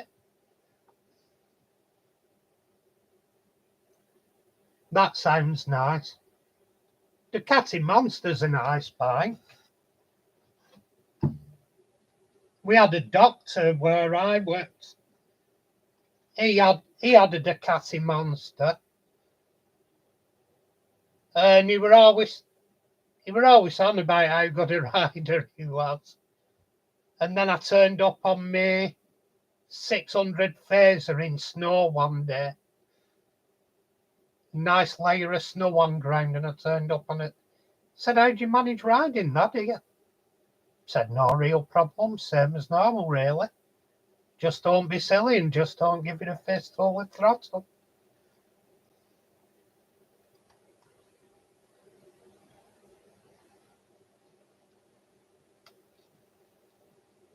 Oh, cool. Bit of Joey. Yeah, it'd be nice. Have you ever seen the video of the guy giving the Triumph, the big Triumph 6-cylinder, are they a 2.3 litre or something? He's giving that a workout on the track, and he's lifting the front wheel up. He's drifting on it. I thought, that guy can ride a bike. If you wheel in one of them monsters and drifting it. I drifted my Kawasaki 500 one day. It was unintentional, but I was on a stretch of road and there must have been oil on it. And I opened it, it was pouring with rain. And I opened it up and the back end kicked out. And I just kept the power on and went sideways up the road.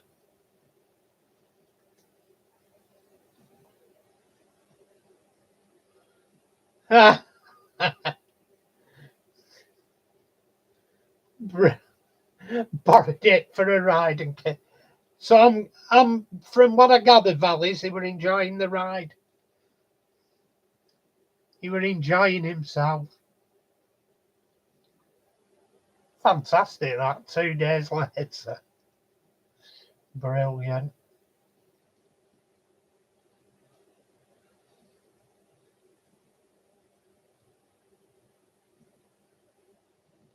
Yeah, it is funny. One of my mates, when I had the RD50, he borrowed it and he turned up.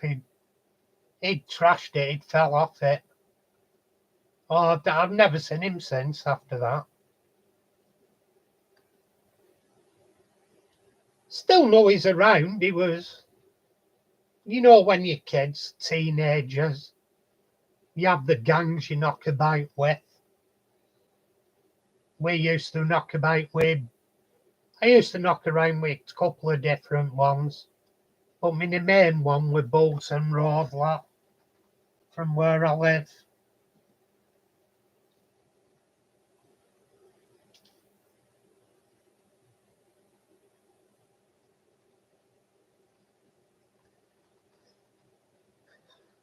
Sounds like it should be nice. They've done some nice kit and Rapido. I'd have more confidence with them in a Curascale and Bachmann than buying Hornby nowadays. Hornby have shot with all the horror stories I've seen online of the poor quality issues. I mean, others do, but others get it for detail bits coming off, which I can live with, but Hornby's are coupling rods falling off and main pieces falling off like bogies and motors, mechanical issues, and they're just not quality. Not what I'd call quality anymore, Hornby. Detail and slow running don't equate to quality to me. I'm just not fooled that easy as I get older. It's nice having detail and the slow running, but you want to be able to service them. You're paying 250 quid. You want it a good deal into the future.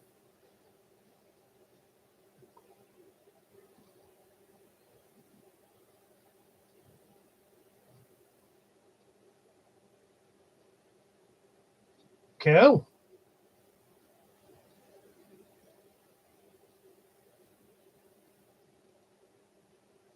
I'll have to look that one up. That locomotive, I take it, being Kerr Stewart's.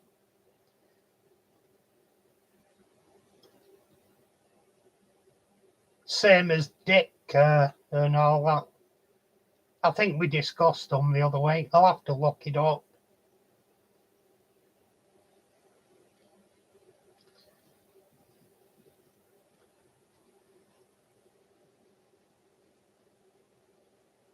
See, thing is, yeah, I believe you. And to be honest, both Hornby and is it Rapido have both released Lion, and most people say the edge towards is it the Rapido one rather than Hornby. I saw one of them running last week, and it was screeching something chronic. It was making a horrendous noise. I'm sorry, that's brand new out of the box. Hornby, to me, I think they have zero quality control.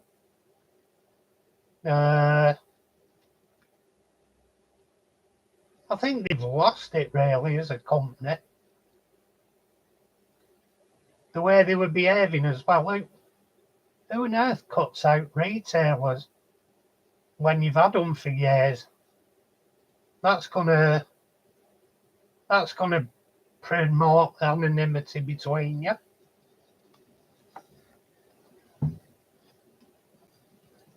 I've got to admit, if I would have been a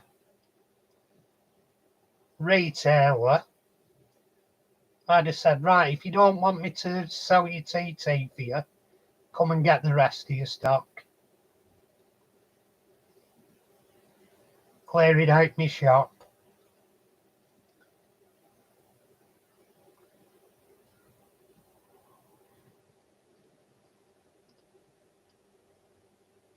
I like them valleys. They have a place, the era one.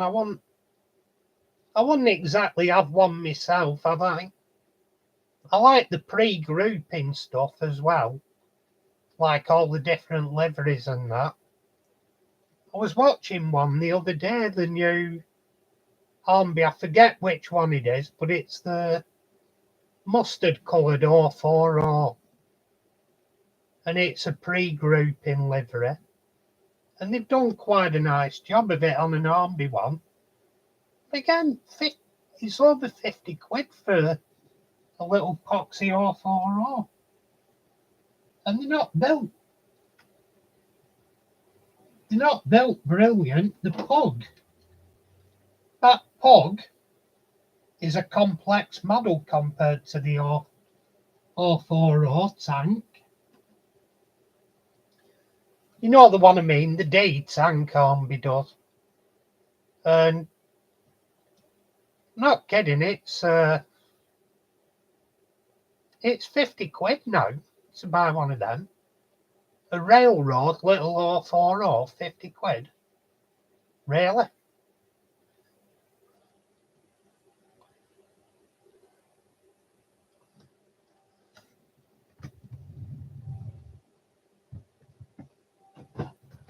Hang on.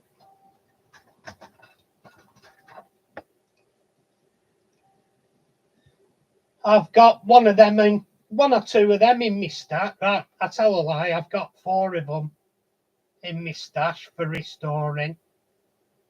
I'll do them on channel eventually.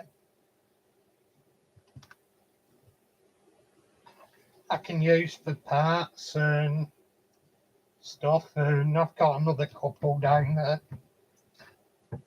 Bits, pieces, everything. I've got Caledonian singles everywhere.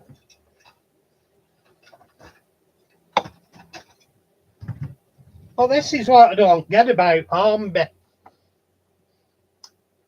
They've released the Caledonian single again, but they've put it at a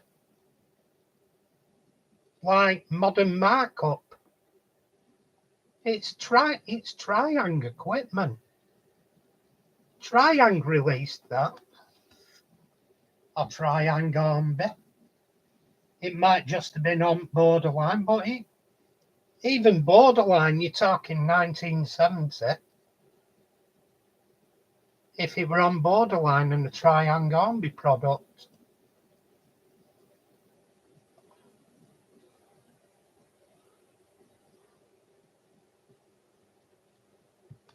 I've got one up to do for my channel. It has no motor in. I'm going to be doing it for my channel. But somebody detailed and weathered it lovely. They put boards up to hold extra coal. One of the rails is missing. I've got the stuff to do that. I've got the brass knuckles and the wire to do that. But they've weathered it nice. I'm thinking about drilling out at the back. And I've got flickering orange LEDs. I'm thinking of wiring a flickering orange LED into it. But that one, it's got no motor. No, the gear's all right on that one. So it needs motor and like running again. So I'll do that at some point for channel.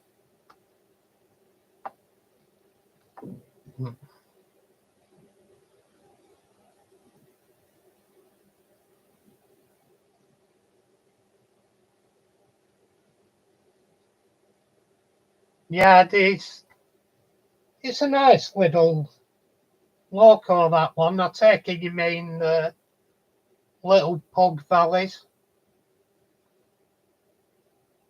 Yeah, it'll be nice. It's one somebody else did. I spotted on eBay, but they've done all the weathering and the detail work, and there's no motor in it. I've got all the parts I need to get it going. I've got all the. I bought them in and stocked them up. I've got all the motor springs for holding the motor in. I've got all the contacts, like the wheel contacts, the pickups. I've got all the bits and bobs, the black spacers for it. I've even bought the weight and engine block, motor block for it. I have a good supply of spares for pugs. I've got one little 040 I want to do for channel. I always like the livery on it. I'm thinking of doing a bit of detailing on that. But the paint were damaged on it, so I've stripped the paint off this bit and off the roof. I've got a good match for the green. And what I'm going to do, I'm going to mask that off on the top here. I'm going to mask it off. And I'm thinking of gold leaf in it. Do gold leaf to repair it. Touch it up. It should be nice with gold leaf on. I've got all the stuff. I've got all my gold leaf stuff. I used to use it on my custom diecast channel.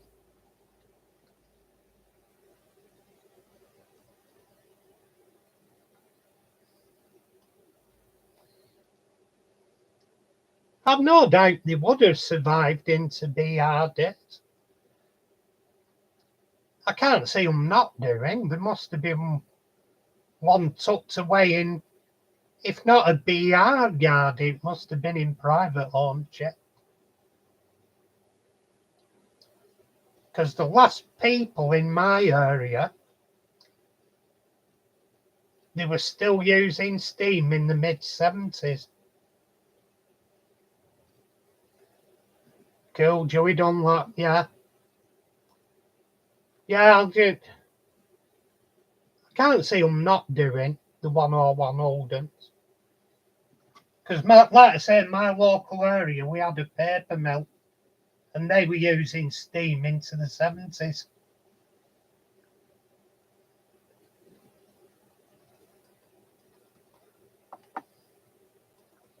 All right.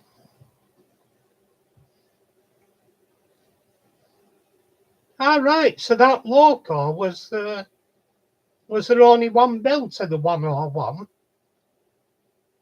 The Holden 101?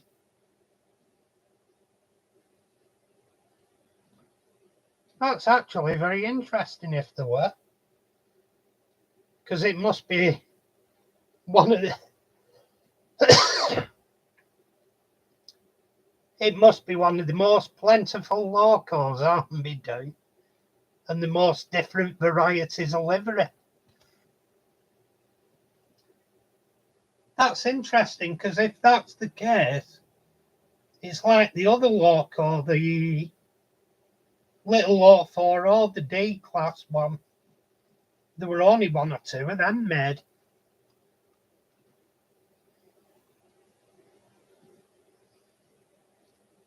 Cool, I'll give it a look, bud. I like watching the onboard footage. I should really go to the Isle of Man TT. It's only just across the water from me, but prices are horrendous. Anyway, I'm gonna looking at time.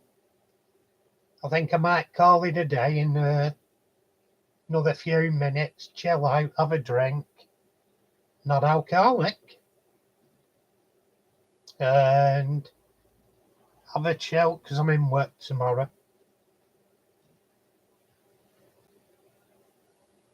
Yeah, it's only across water from me, that. If you're out and about on motorways in my local area,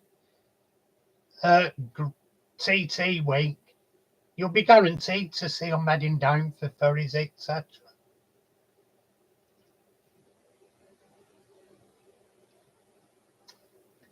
Yeah, let's face it, Isle of Man, it's only an island, and they top out at 200 mile an hour. So 200 mile an hour on island roads, it'd scare the shit out of me, let's be honest. Yeah, indeedy, mate. Tatty pie. Indeedy. Yeah, you do. Very scary, that.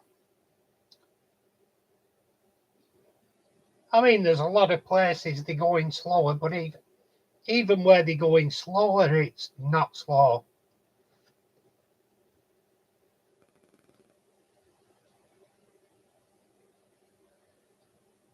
Can believe it.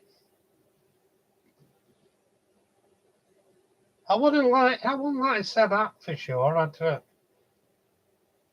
I'd say, what do you call it? It'd probably be pretty close to it. What is it? Where all the F1 drivers are, Monaco. I'd say that's pretty close. Or if not, just in front of it. But yeah, I quite believe it, because there's a... I get it now. Yeah, I get it. Yeah. Because it's a tax haven, isn't it? They'll be using it as... Yeah, so, well, yeah. For that reason, it'd be above Monaco.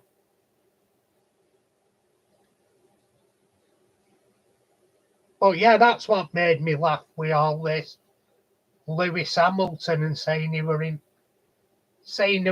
he were oppressed because he were black and everything. Mate, you live in the most expensive real estate in the world. Your neighbours won't even talk to you if you don't have 10 million. And you're saying you're oppressed. Come on, mate. And going on about slavery, and he works for a company and promotes companies that used modern slavery in World War II. I'm not disputing his ability as a driver, but I've often said, put Lewis next to Senna in Senna's generation of car, and Lewis won't come anywhere near Senna. He wouldn't even touch Senna. I'm not saying he's not talented in today's cars, but today's cars are traction control and everything in them. Put him in Senna's generation of car and he won't get near.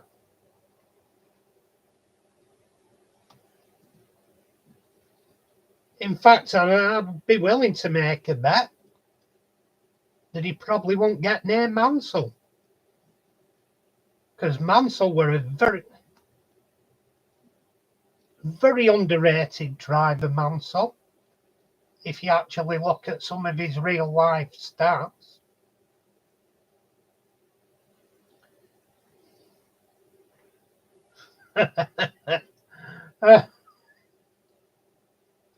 Fantastic. Back in the chair.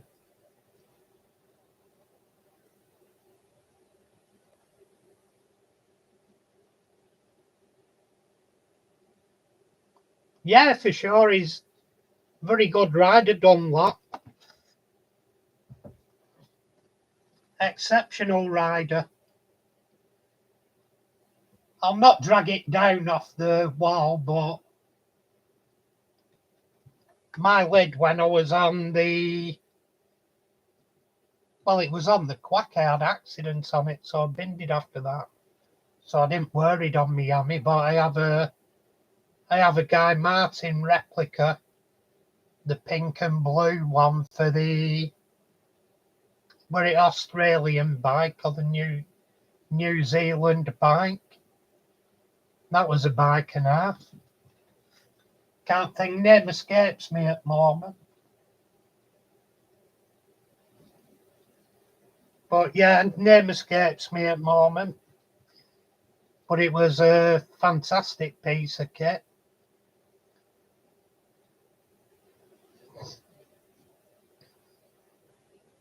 But yeah, I had me Guy Martin lid on, and when I had the accident that morning, I come round in middle of the road with me head in a pothole, spat a load of grit out of my mouth, shit myself at first because I thought he would see. I thought, oh shit, what have I done? I'm spitting teeth. As I come round. Oh, the things that send to try you on motorbikes. That was the one I had to have my thumb pinned back together. I got knocked out, general anaesthetic, pin me hand back together, nearly lost leg. All in a day's fun with motorbikes, really.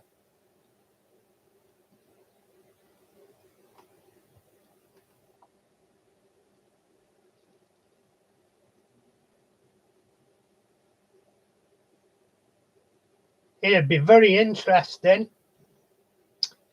They're all legends in their own right.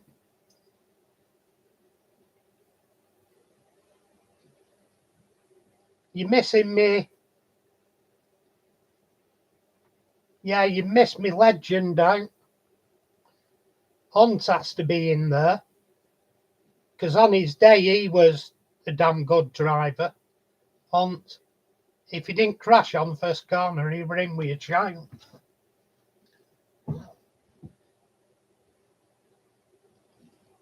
But yeah, not as... It's hard to say. Lauda was a damn good driver as well. Well, that's one way of putting it, Valleys. That's one way describing Hunt as a 70s gent.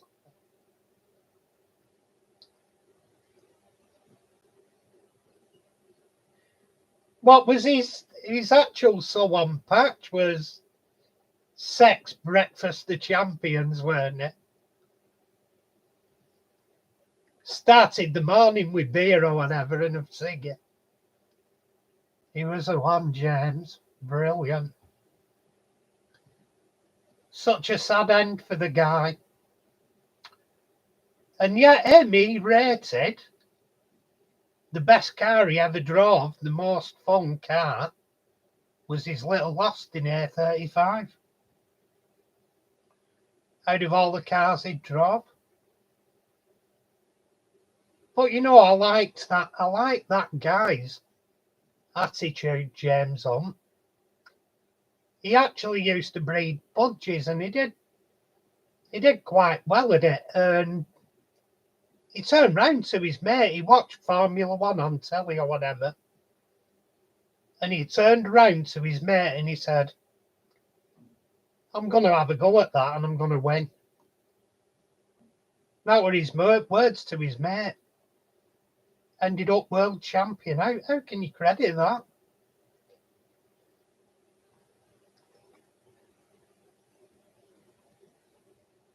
Yeah, it's Morris Traveller.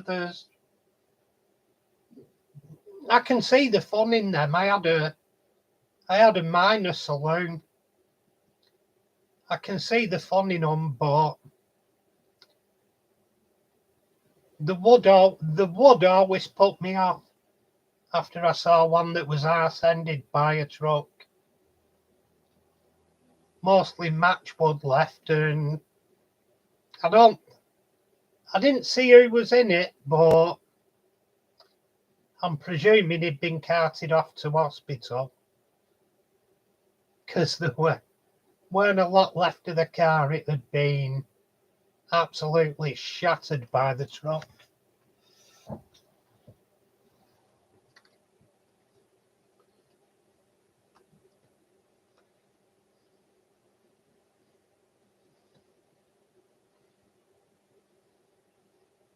Yeah, he was. Hawthorne were good. There's a lot of old racers that were damn good. A lot of the safety today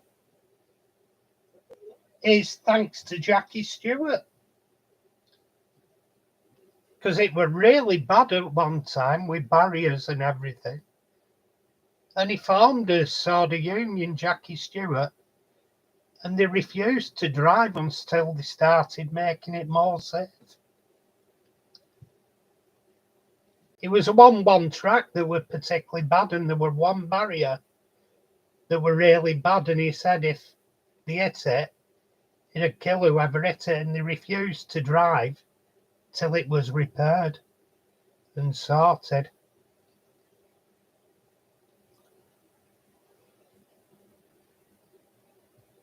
Yeah, a lot of good historic drivers.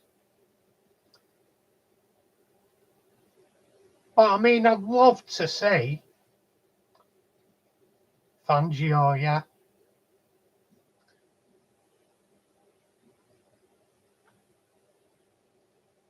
And the legendary for motorcycles, Agostini.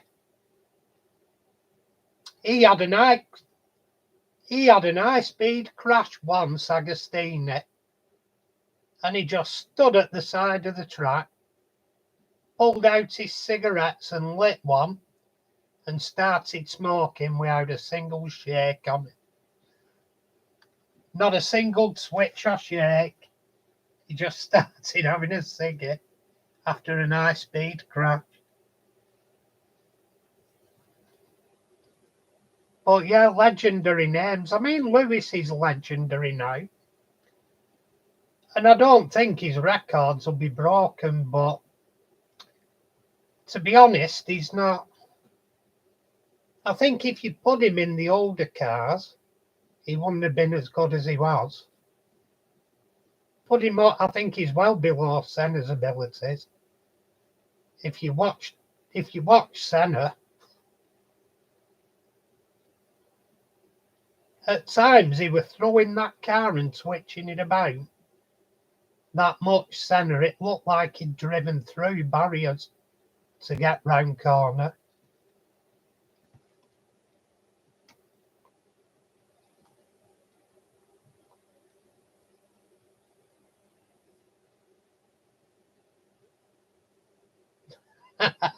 It's a fair comment.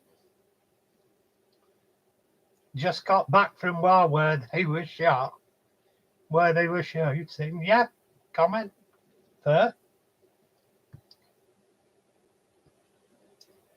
But I'll never forget the Senna interview. And it's true. And his mentality was that of what a Formula One driver should be. He said, I'm going out there to win. I'm not going out for first or second. He said, if you're going out for first or second, you're not a racing driver.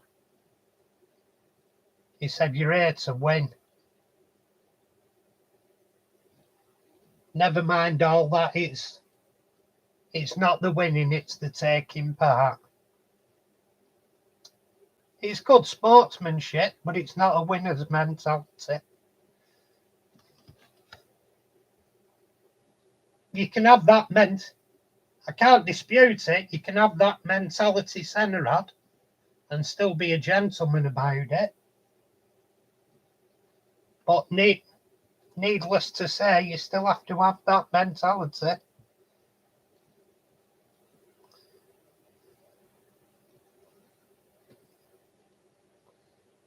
Yeah, Moss were good as well in his day. Moss started motorcycle racing originally before he went on to cars. His early racing career were on motorcycles.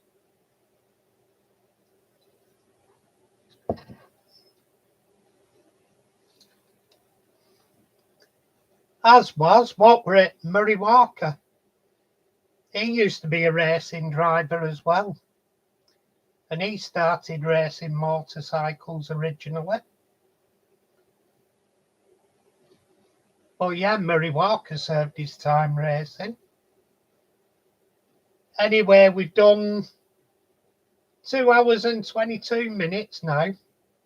I'm not a spring chicken, my back's starting aching. How I'm sat. Yeah, Fred were only round the corner from me, Andy.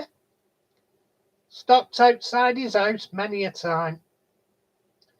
Seen him many a time, used to see his road roller and his traction engine about many a time.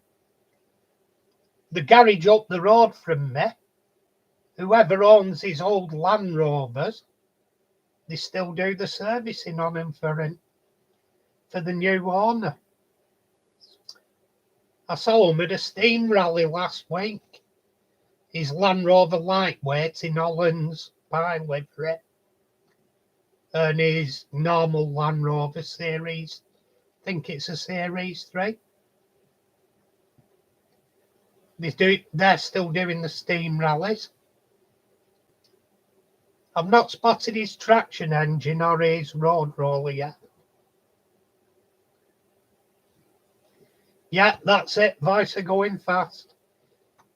My favourite Murray Walker moment was, oh, look at that. Sheen's waving at, what was his name? Sheen's waving at Roberts.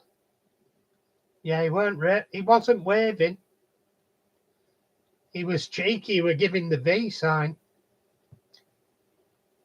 And, if Sheen hadn't done that, he'd have won that race. If he hadn't let off the throttle to do that, he'd have won that. But Roberts actually took him on the last corner down to the grid. So if he'd have kept on the throttle, Sheen would have beat him.